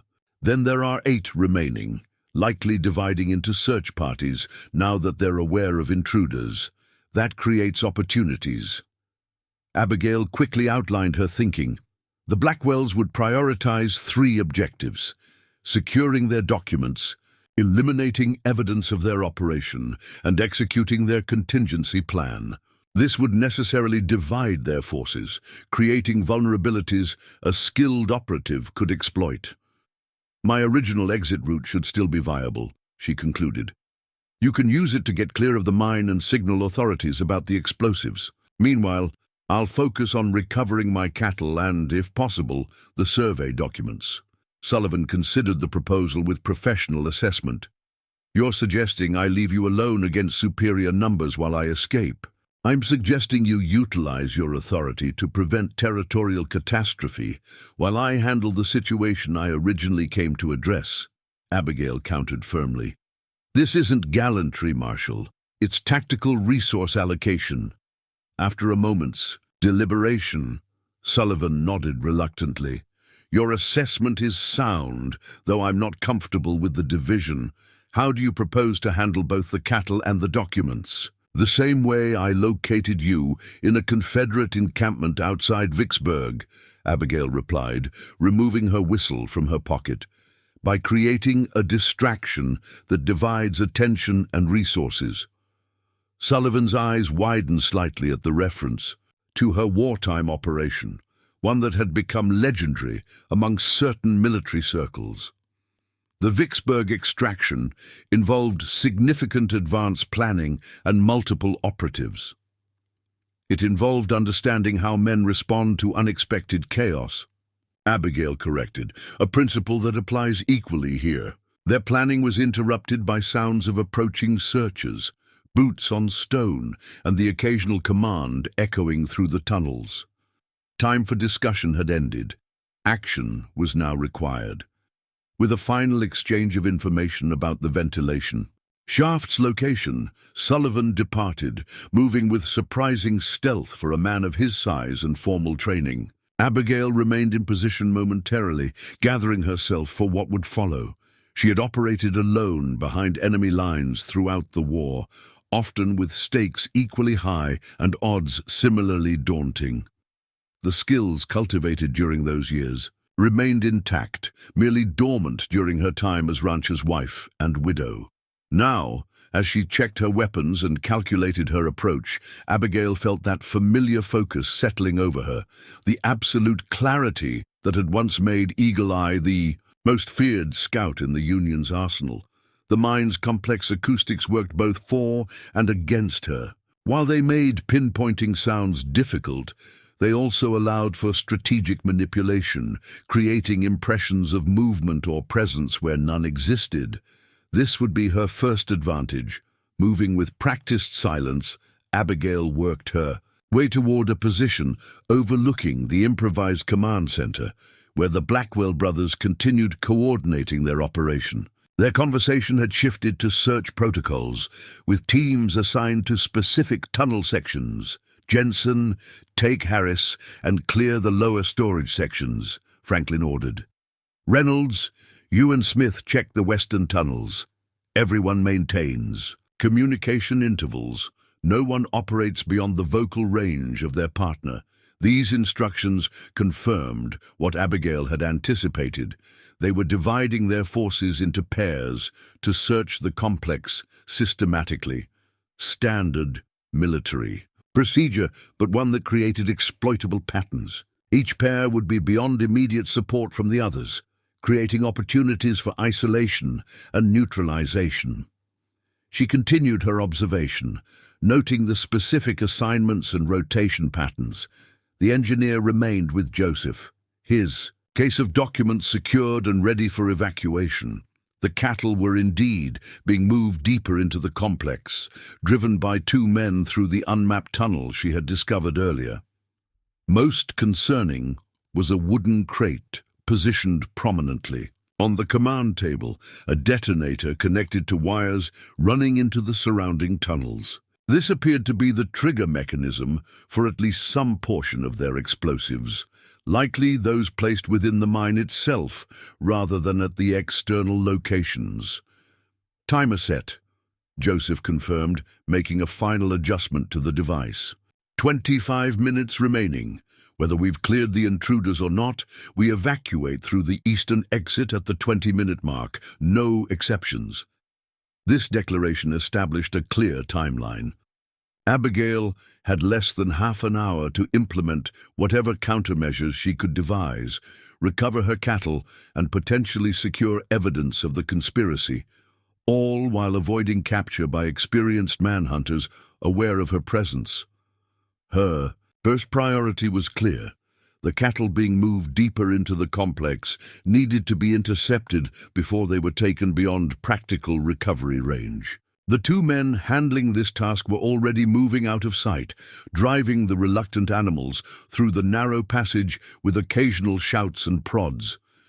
Using the maintenance tunnels network, Abigail navigated parallel to their route, moving ahead of their position to establish an interception point. Her familiarity with cattle behavior, particularly the specific traits of her own herd, would be crucial for what she planned. When she reached a position she judged appropriate, She paused, listening carefully to the approaching sounds of hooves. On stone and men's voices echoing through the passage, timing would be essential for what followed. As the first animals came into view through a small gap in the tunnel wall, Abigail prepared her whistle.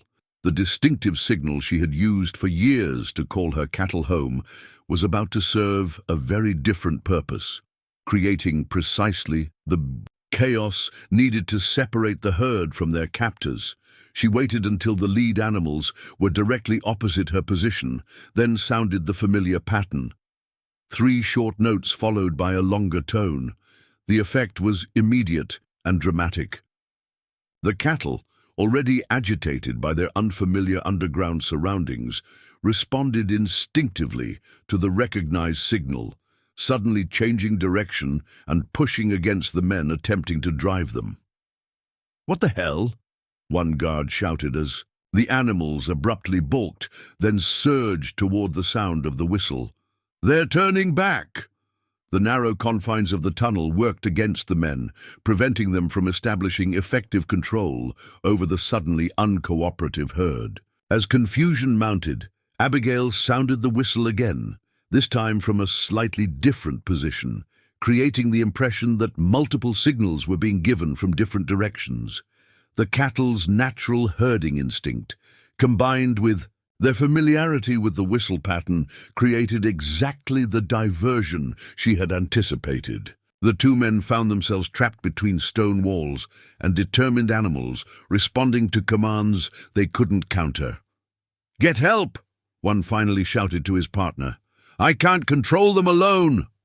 As one guard turned back toward the command center, Abigail implemented the next phase of her plan. Moving swiftly through the maintenance passage, she positioned herself where she could intercept the departing man without alerting his companion.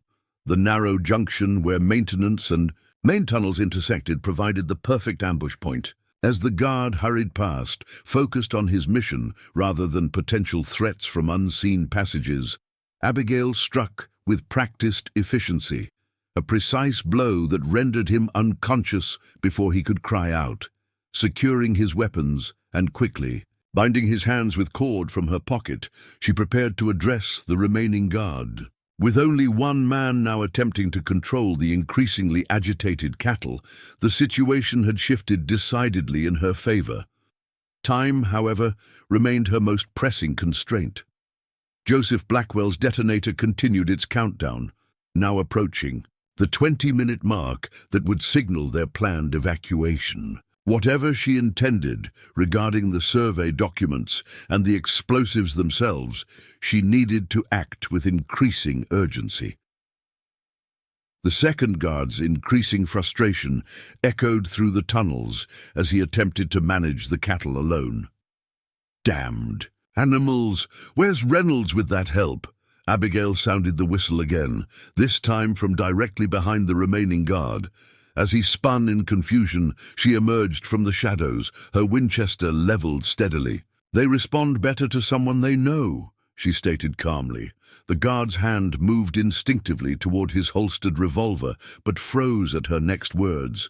"That would be extremely unwise," Abigail advised, her tone matter-of-fact rather than threatening. "I can put a bullet through a playing card at 400 yards. Imagine what I can do at 12 feet. Understanding dawned in the man's eyes as he processed both her words and her confident posture. "You're the widow," he said, recognition evident. "The one whose cattle we took." "Indeed. And now I'm taking them back." She gestured with the rifle. "Barrel. Hands where I can see them, then slowly remove your gun belt." As the guard complied, Abigail maintained both her aim and her awareness of their surroundings. The cattle had calmed somewhat now that the aggressive driving had ceased, but remained bunched nervously in the unfamiliar tunnel. "You're making a mistake," the guard warned as she secured his weapons. "Do you have any idea who's backing this operation? The Blackwells aren't just working for themselves." "I'm becoming increasingly aware of the scope of your conspiracy," Abigail replied, binding his hands as she had his partner's. "Now you have a choice. Remain here quietly until this is resolved, or force me to ensure your silence more permanently." Implied threat had the intended effect. The guards subsided into reluctant compliance, allowing Abigail to turn her attention to the reclaimed cattle. With both practiced whistles and gentle movements, she began guiding them back toward the main tunnels, her mind already calculating the next phase of her operation.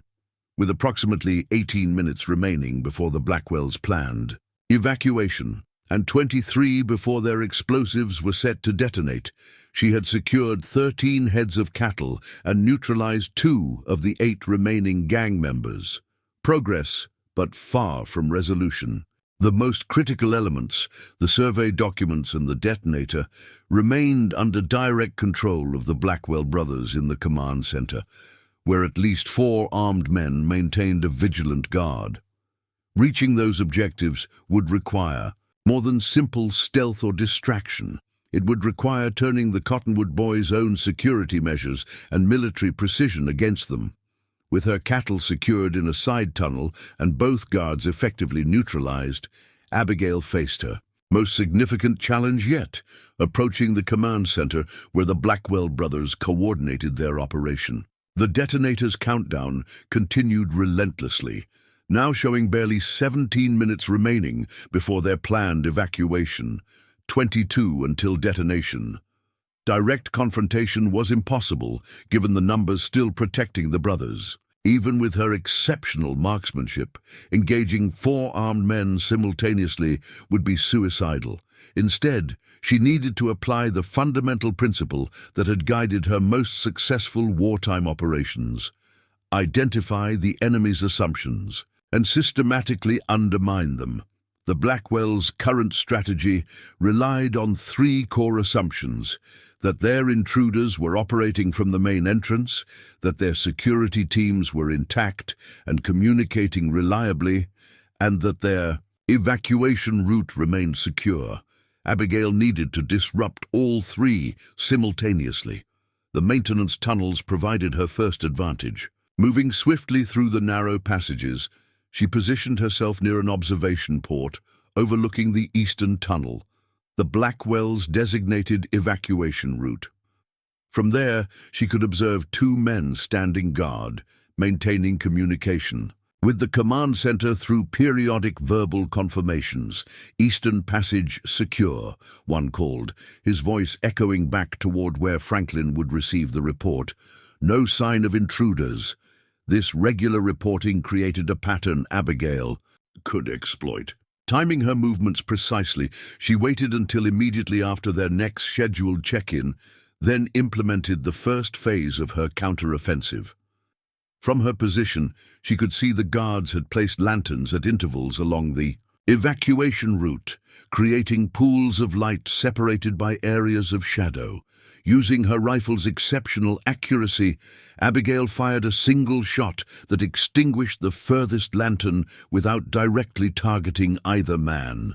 The sudden darkness and unexpected gunshot created immediate confusion. Both guards drew weapons, focusing their attention on the now darkened tunnel section where they perceived a threat.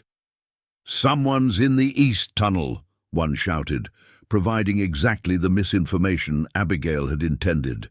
This false alarm would force the Blackwells to reconsider their evacuation plan and potentially redirect resources toward a non-existent threat. More importantly, it would create uncertainty about the security of their primary escape route, the first seed of doubt in their carefully structured operation.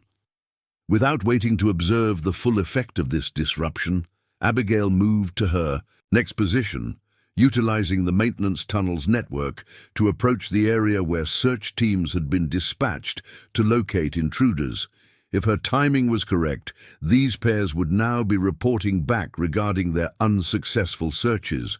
Her suspicion was confirmed as she overheard fragments of communication between search teams and the command center.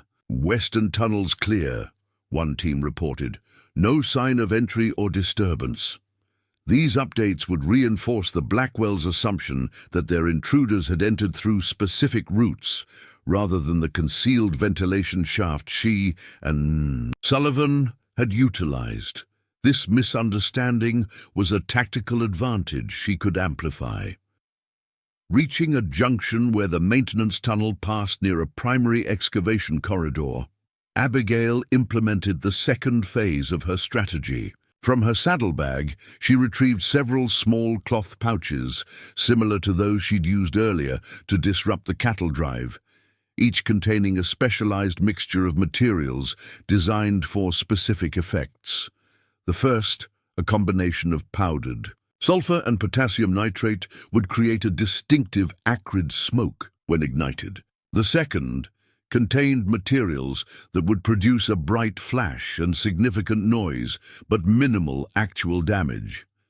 Together, they would simulate an attack from an unexpected direction, further confusing the Blackwell's understanding of their situation. Positioning.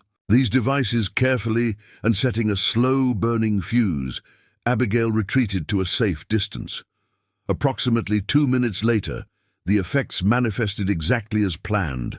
A sudden eruption of smoke billowing from the western tunnel, followed by a series of sharp reports that echoed convincingly like gunfire.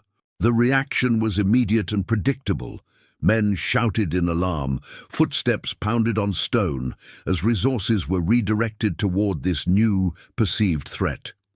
Through strategically positioned observation ports, Abigail watched as 2 more of the Cottonwood boys rushed to investigate, leaving the command center with reduced protection. This systematic disruption of the Blackwell security framework was having precisely the effect she'd intended, creating confusion, dividing their forces, and gradually isolating their leadership from effective support. But time remained her most pressing constraint, with the detonator now showing approximately 14 minutes until evacuation, 19 until detonation.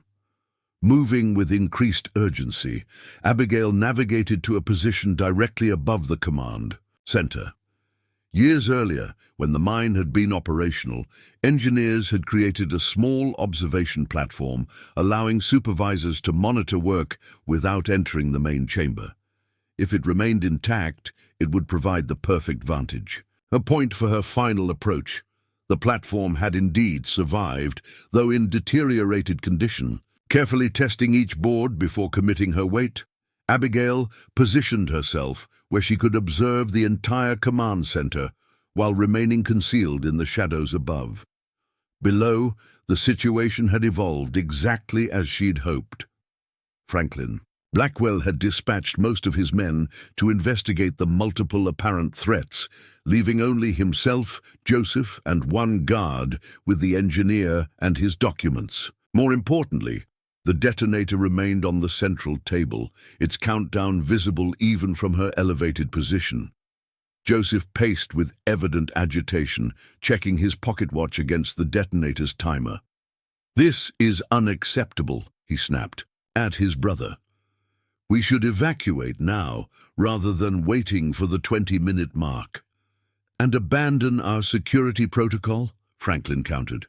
"That's exactly what they want, to flush us out prematurely into a potential ambush." "These disruptions are too coordinated for random intruders," Joseph insisted. "This has federal involvement written all over it." Their argument provided invaluable intelligence. The brothers were already suspecting official intervention rather than a lone widow seeking her stolen property, an assumption that increased their caution, but also their uncertainty. The engineer, meanwhile, appeared increasingly nervous, clutching his case of documents while eyeing the tunnels apprehensively. Abigail noted that unlike the Blackwells, he wore no sidearm and seemed ill-suited for combat situations. If she could separate him from his armed protection, recovering the fraudulent surveys would become significantly more feasible. As the brothers continued their tense discussion, a new sound echoed through the complex, confused shouting from the direction where Abigail had left her reclaimed cattle. The men she'd neutralized had apparently been discovered, adding fresh complications to the Blackwell's already deteriorating situation. "The cattle are loose with no handlers," came the distant report. "Reynolds and Smith are both down, tied up but alive." This news visibly shook the brothers' confidence. "How many intruders are we dealing with?" Joseph demanded, his composure cracking for the first time. Franklin's expression hardened as he processed this latest development. "Doesn't matter. The timer stays. 12 minutes until evacuation, 17 until detonation. Whatever they're planning, they can't stop all the charges. Patterson's investment is protected either way." This reference to Patterson as an investor, rather than merely a conspirator, confirmed Abigail's suspicion about external backing for the operation. The name carried significance beyond that of a simple collaborator, suggesting financial and potentially political power supporting the Blackwell's activities. The moment for direct action was approaching. Abigail assessed her tactical options, calculating risks against potential outcomes.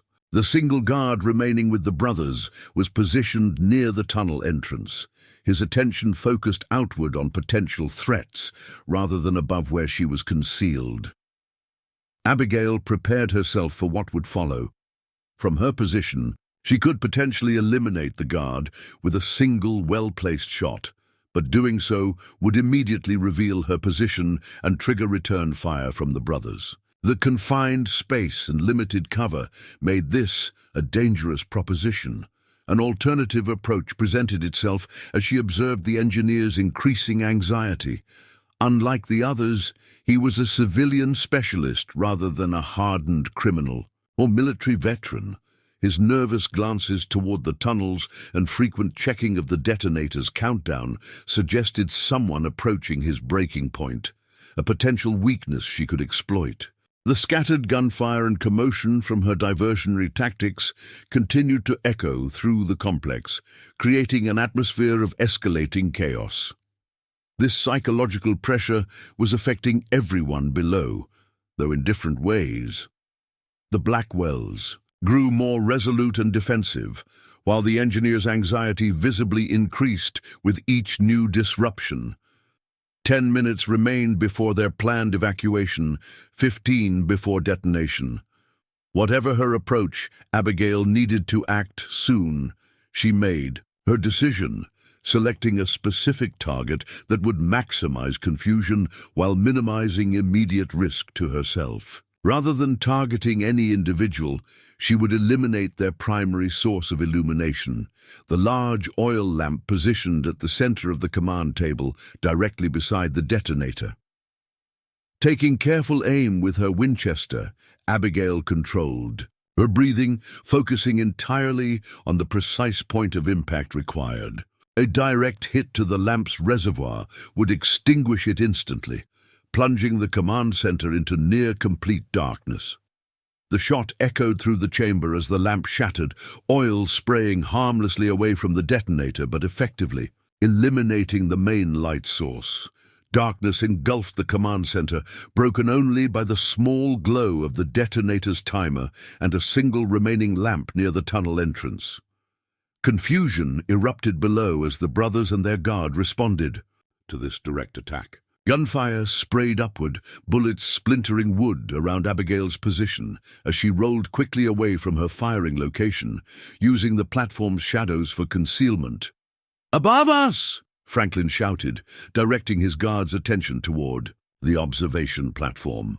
"Cover the engineer and the detonator." In the chaotic darkness, Abigail implemented the next phase of her plan. From her position, she released two final diversionary devices, small bundles that created brief, bright flashes upon impact.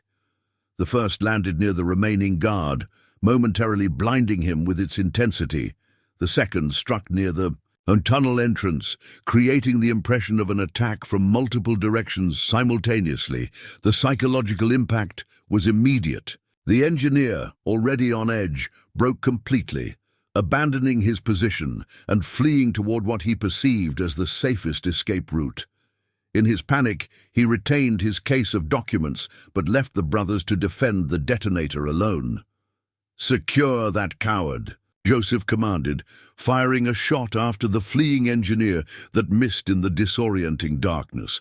The guard, recovering from the flash that had temporarily blinded him, moved to pursue the engineer rather than continuing to fire at Abigail's position. Exactly the division of forces she had intended to create. With the brothers momentarily isolated and the command center in disarray, Abigail had achieved her primary objective, creating sufficient chaos to approach the detonator. 8 minutes remained before evacuation, 13 before detonation. The next phase would be the most dangerous, descending from her concealed position to directly engage the Blackwell brothers. Success would require perfect timing, exceptional marksmanship, and perhaps most importantly, the continuing psychological advantage of appearing to be multiple assailants rather than a single determined widow. As she prepared for this final confrontation, Abigail felt the familiar clarity that had served her through countless high-risk operations during the war. Eagle Eye had never failed to complete a mission, regardless of the odds or obstacles encountered. Today would be no exception. Darkness and confusion reigned in the command center as Abigail made her descent from the observation platform. Using a support beam for stability, she lowered herself silently to a stack of abandoned mining equipment, then to the chamber floor.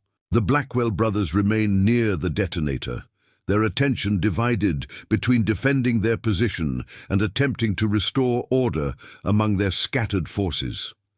"Mason! Jensen! Report status!" Franklin shouted toward the eastern tunnel, receiving only echoes in response. The disruption of their communication patterns was complete. Men who had been dispatched to investigate multiple perceived threats were now effectively isolated from Central Command.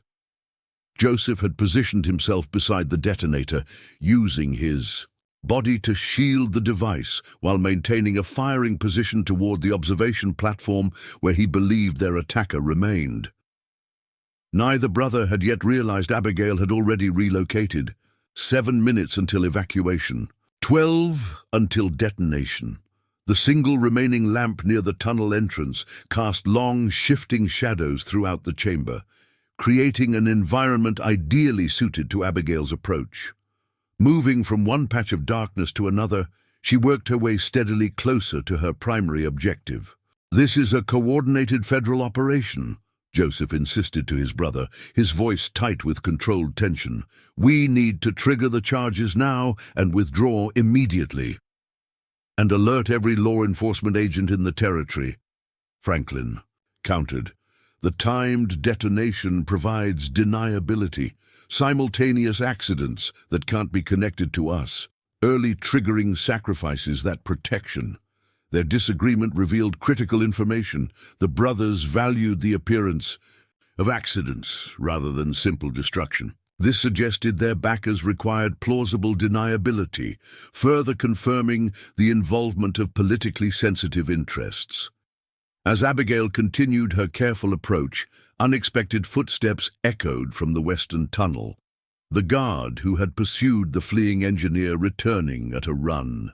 "He got away," the man reported breathlessly. "Headed for the main entrance with the documents," Joseph cursed viciously. "The surveys were the entire point of this operation. Without them, Patterson has nothing to justify the territorial claims." "Patterson, we'll have to manage with what we've already sent," Franklin replied grimly. "The charges are our priority now. They'll accomplish enough to force the land sales regardless." This exchange confirmed the final piece of Abigail's assessment. The falsified surveys were intended to provide legal justification for land seizures, while the explosives represented their contingency plan to render the properties unusable if legal methods failed. The engineers' escape with the documents represented a significant blow to their primary strategy. 6 minutes until evacuation, 11 until detonation. The returning guard moved to join the brothers, providing Abigail an opportunity. As he passed, Near her concealed position, she emerged from the shadows with military precision, striking with practiced efficiency. A single swift blow rendered him unconscious before he could alert the Blackwells to her presence. The sound of his collapse, however slight, caught Joseph's attention. He turned sharply, firing a quick shot toward the noise that echoed deafeningly through the chamber. "Someone's down here with us," he warned, gesturing for Franklin to maintain his position while he investigated. This division was precisely what Abigail had hoped to create, separating the brothers to eliminate them individually rather than confronting both simultaneously. As Joseph advanced cautiously toward where his guard had fallen, she retreated tactically, drawing him further from his brother and the detonator. Franklin called out nervously, "Joseph, what is it?" "Reynolds is down," came the terse reply as Joseph discovered his unconscious man. "Stay with the detonator. I'll handle this." The elder Blackwell continued his careful advance, moving from shadow to shadow with the practiced caution of an experienced military officer. His technique was sound, but he was hunting an opponent whose specialty had been remaining undetected in precisely these conditions. Abigail allowed him to advance past her position, using the complex acoustics of the mine to create misleading sounds that directed his attention away from her actual location. A small stone tossed against a distant wall, the subtle scrape of her boot against the floor, each noise carefully calculated to manipulate his movements. When Joseph had progressed sufficiently far from his brother, Abigail implemented the next phase of her plan.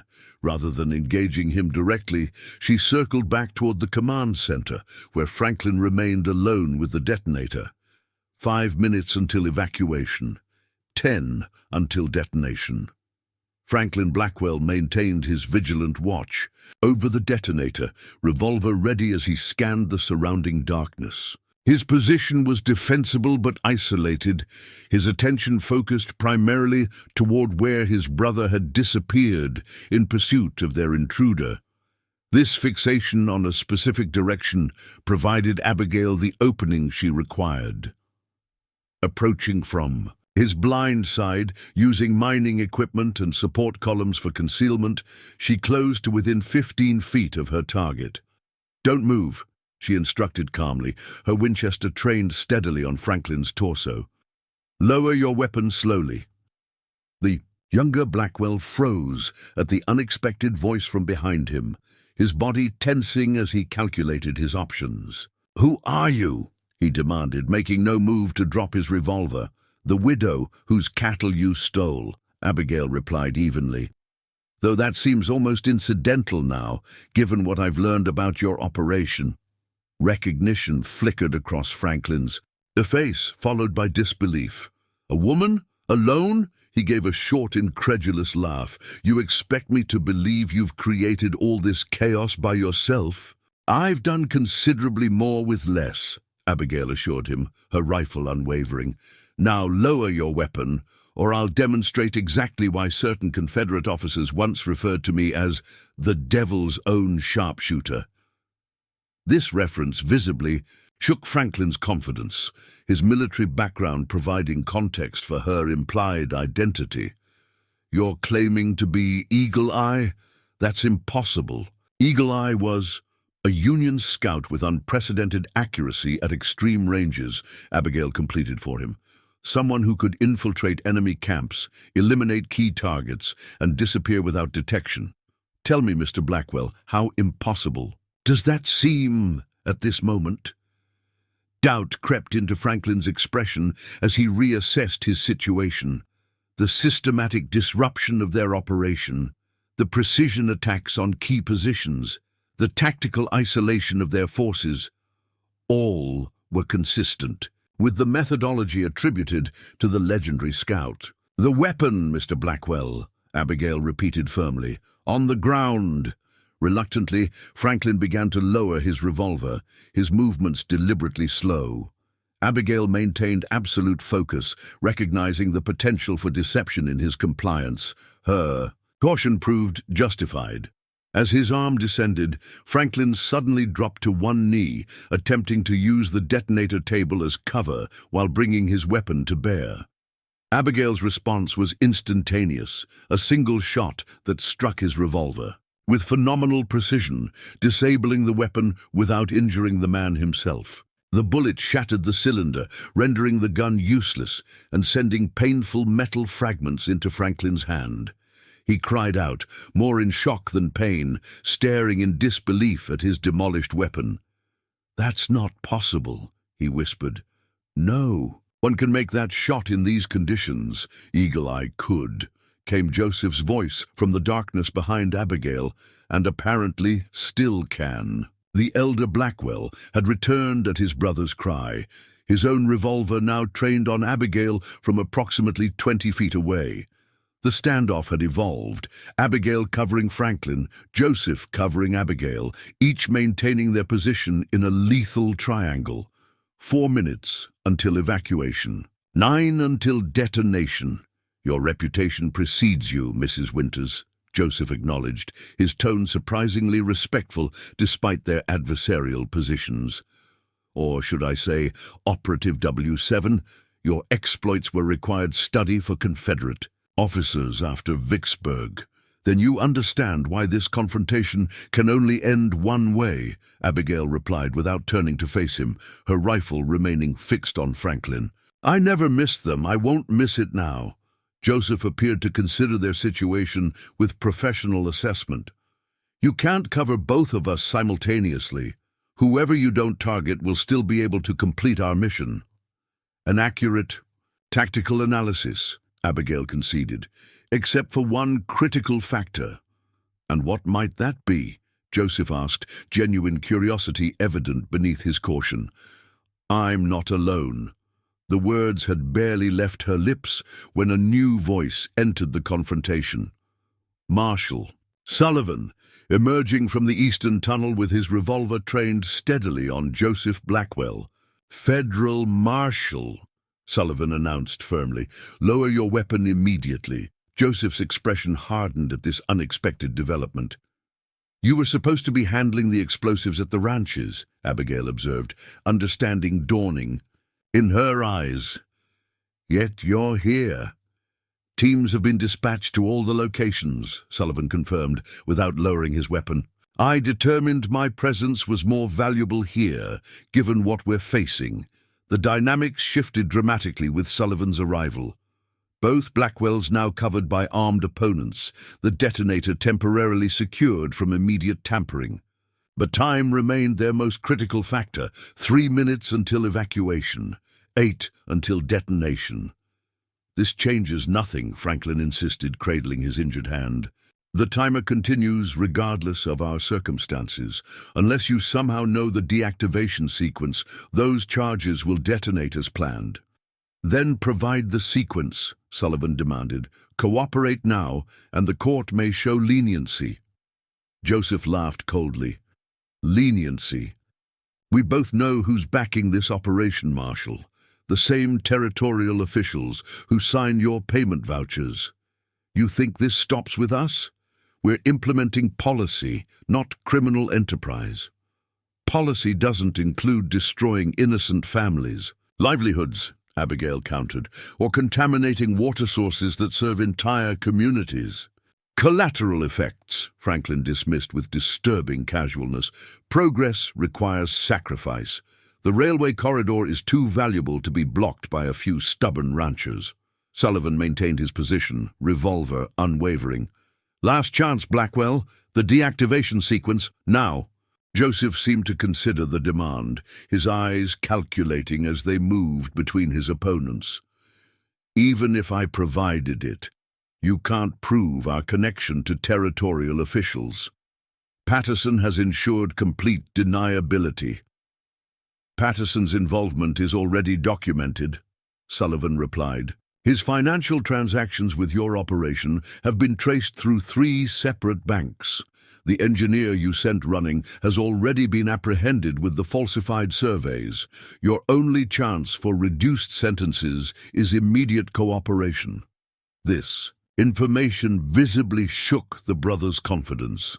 The suggestion that their political protection had been compromised introduced a new variable to their calculations.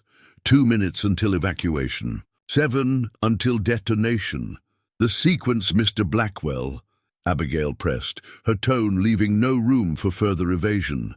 Or discover firsthand whether the stories about Eagle Eye's accuracy have been exaggerated. Joseph studied her with professional assessment, apparently reaching a decision. 7394, he finally stated, entered on the keypad beside the timer. Sullivan moved carefully toward the detonator, maintaining his weapon on Joseph while positioning himself to access the control panel. If this is deception, he warned, it simply adds another charge to your indictment. It's accurate, Joseph replied with resigned dignity. Contrary to appearances, we never intended civilian casualties. The explosives were placed for property damage, not loss of life.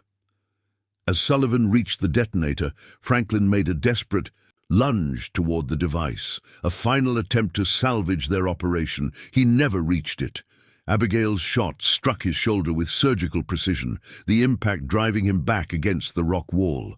The next one won't be so forgiving, she informed him quietly. Sullivan entered the provided sequence, his expression tense as he watched for confirmation.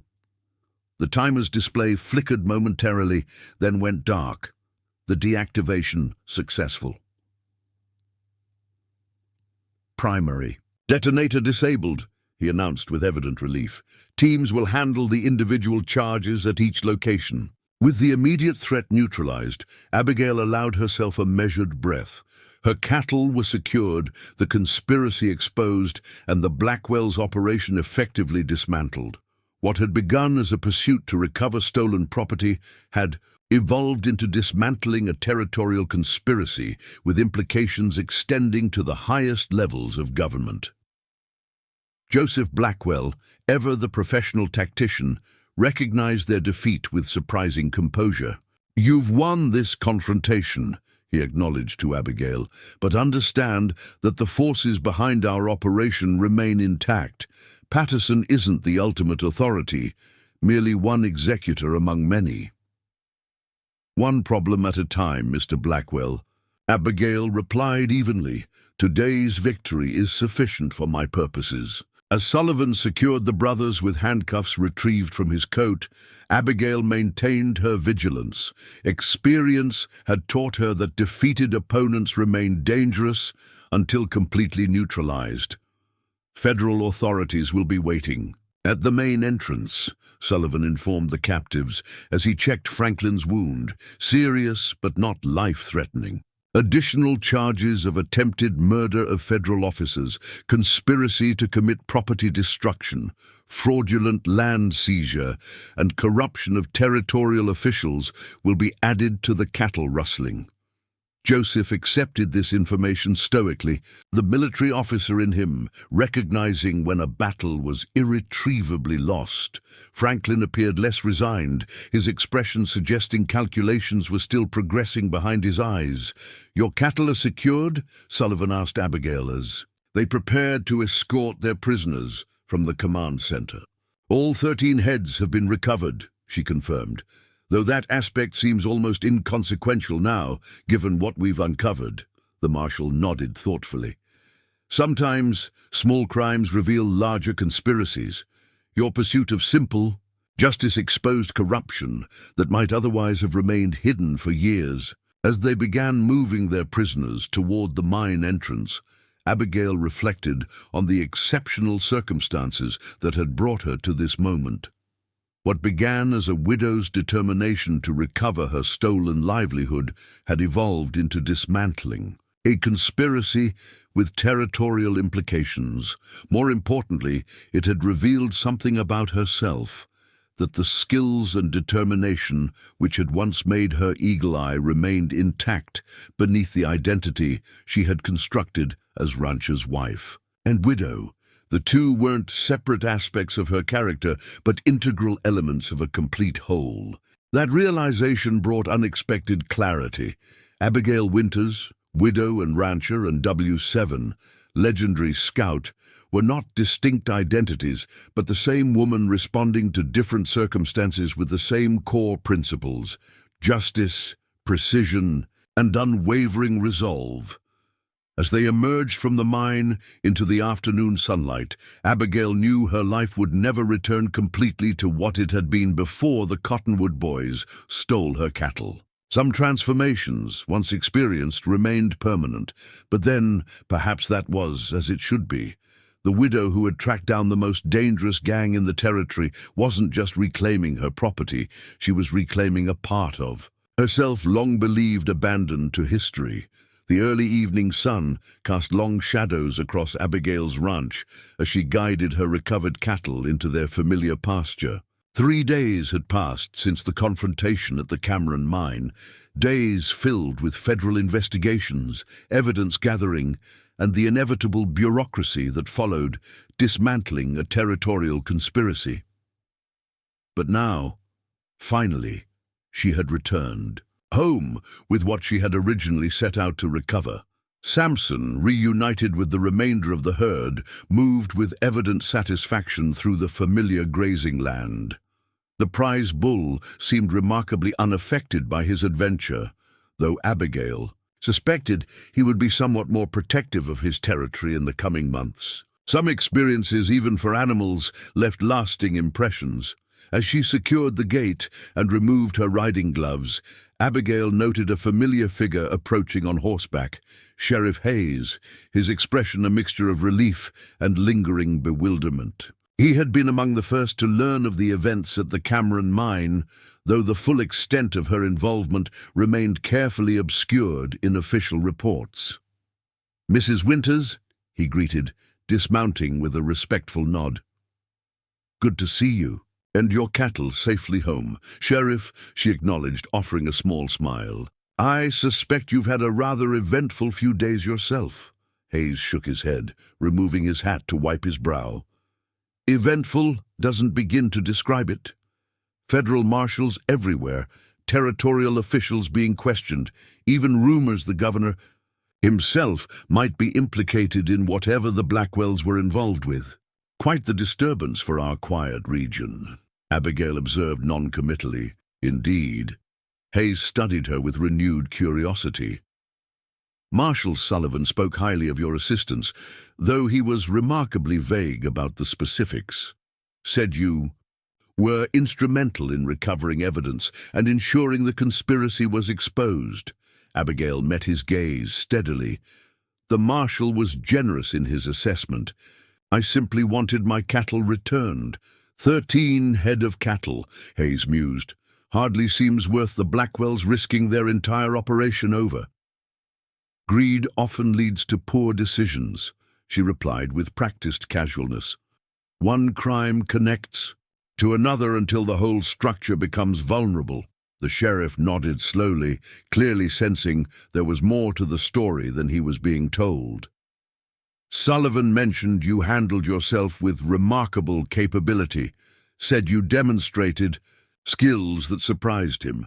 I grew up on a ranch, Sheriff. My father believed in teaching his daughter self-reliance." Hayes accepted this explanation with outward agreement, though his expression suggested continued curiosity.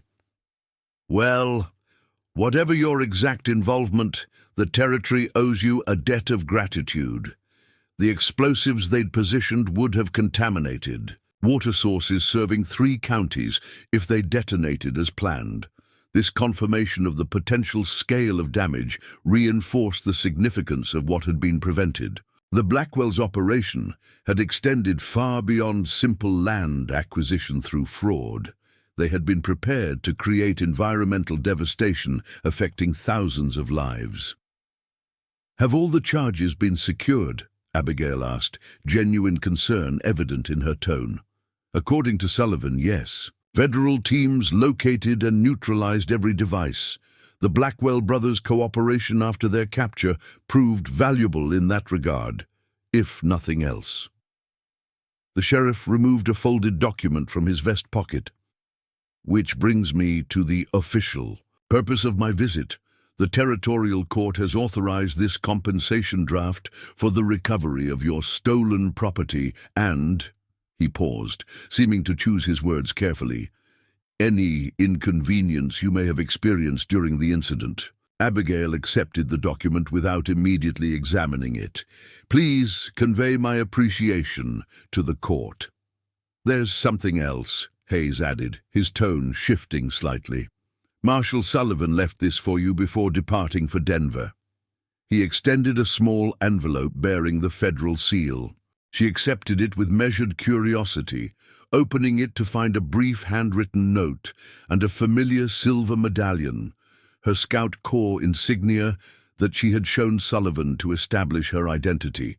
The note was direct and professional.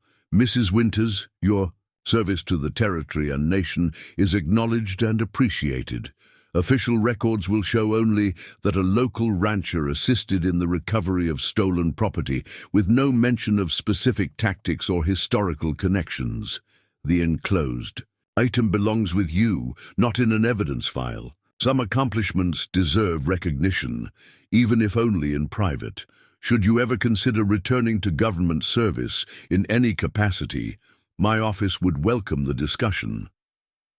Respectfully, Daniel Sullivan, Federal Marshal. Abigail returned the note to its envelope, the medallion concealed in her palm. Thank you for delivering this, Sheriff. Hayes nodded, clearly curious about the contents, but professional enough not to inquire. One last thing before I depart. The Harrigan, Sullivan, and Donnelly families asked me to convey their personal gratitude. None of them know exactly what happened, but they understand that someone intervened to protect their properties from mysterious accidents that would have forced them to sell. I'm sure whoever was involved would appreciate their thanks, Abigail replied diplomatically. As Hayes prepared to leave, he paused, studying her with newfound respect. You know, Mrs. Winters, when you first rode out after those cattle thieves, I thought you were making a terrible mistake. Didn't think anyone, let alone a widow alone, could track and confront the Cottonwood boys and live to tell about it. A reasonable assessment based on the information you had, she acknowledged without offense. Maybe so. He replaced his hat, adjusting it thoughtfully. But I've been a sheriff long enough to recognize when I've misjudged someone. Whatever you did out there, however you did it, this territory is better for it. With that simple acknowledgement, Hayes mounted his horse and departed, leaving Abigail to the peaceful evening settling over her ranch. She remained at the fence for several minutes, watching her cattle grazing contentedly in the golden light of sunset, the silver medallion a comfortable weight in her palm. The familiar sound of approaching hoofbeats drew her attention once more. This visitor, however, was one she had been expecting. Marshal Sullivan's brother Matthew, owner of one of the ranches targeted by the Blackwells, approached at an unhurried pace. Mrs. Winters, he greeted, his resemblance to his brother evident, despite his more weathered appearance. Hope I'm not intruding. Not at all, Mr. Sullivan, she replied. Your brother mentioned you might visit. Matthew dismounted, leading his horse to the fence rather than tying it. Daniel told me enough to understand what happened, though I suspect even he doesn't know the full story. Few people ever do. Abigail observed with the hint of a smile. What I do know is that you put yourself at considerable risk to stop something that would have destroyed my family's livelihood, along with the Harrigans and Donnellys. His direct gaze conveyed sincere appreciation. That's not something I can repay with words alone. No repayment is necessary, Abigail assured him.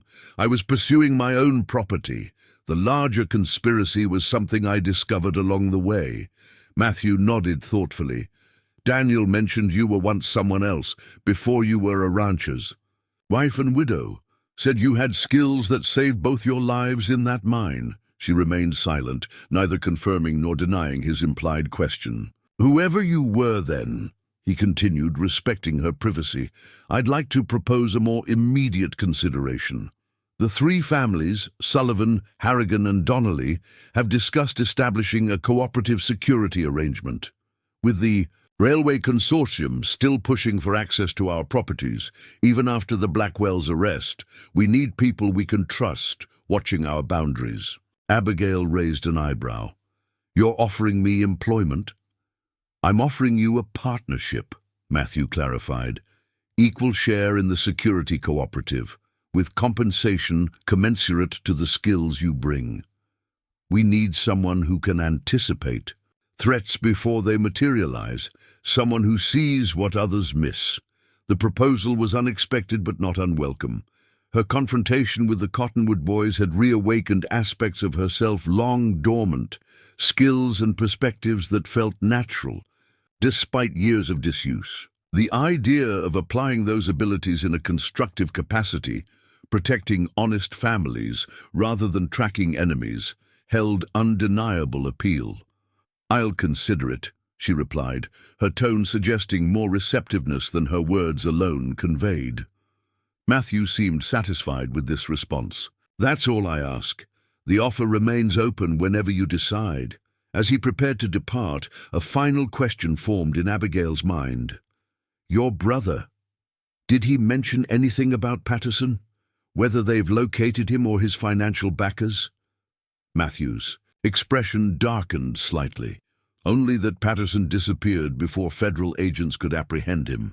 Apparently, he had connections that warned him about the investigation. Daniel suspects he's fled to Canada, or possibly overseas. This information was concerning, but not surprising. Men of Patterson's influence rarely faced the same consequences as those who executed their schemes. The Blackwells would stand trial for their crimes, but the architects behind their operation might remain beyond justice's reach. Your brother is a good man, Abigail observed, and remarkably capable for someone with a formal title. Matthew smiled at this assessment. The Sullivan family has a history of serving in various capacities, some more official than others. Daniel chose the marshal's badge, but he carries certain family traditions with him nonetheless.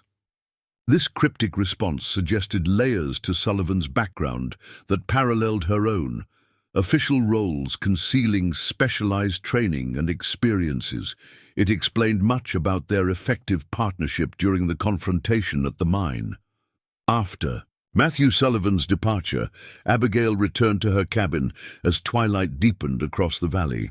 The familiar surroundings welcomed her, unchanged, yet somehow different, or perhaps it was she who had changed, perspectives shifting to accommodate the reintegration of her former self with her present identity.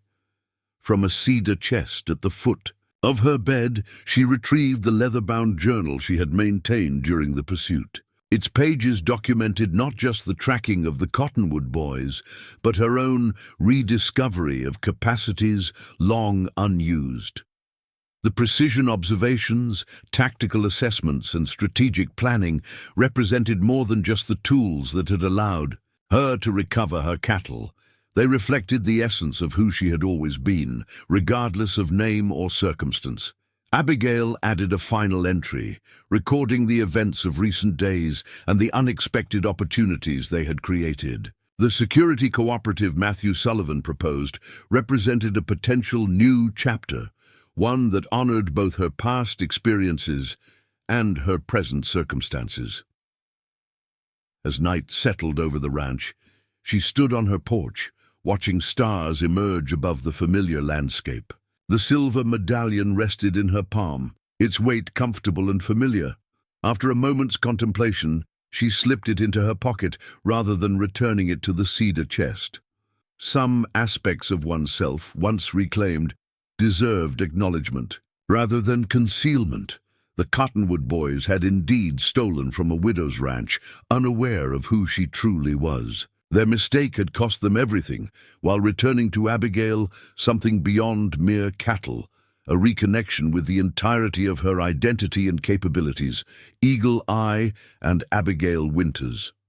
Two names for one remarkable woman who had demonstrated that true strength isn't found in weapons or physical power, but in the precision, patience, and unwavering resolve to see justice done, regardless of the odds arrayed against her. The widow would continue her life in Sweetwater County, tending her cattle and managing her ranch, but she would do so with the full measure of her capabilities acknowledged and integrated, no longer compartmentalizing her past from her present. And should necessity or principle require it, those who might threaten the peace she valued would discover, as the Cottonwood boys had learned too late, the formidable consequences of underestimating a former cavalry scout with deadly accuracy. Up next, you've got 2 more standout stories right on your screen. If this one hit the mark, you won't want to pass these up. Just click and check them out. And don't forget to subscribe and turn on the notification bell so you don't miss any upload from us.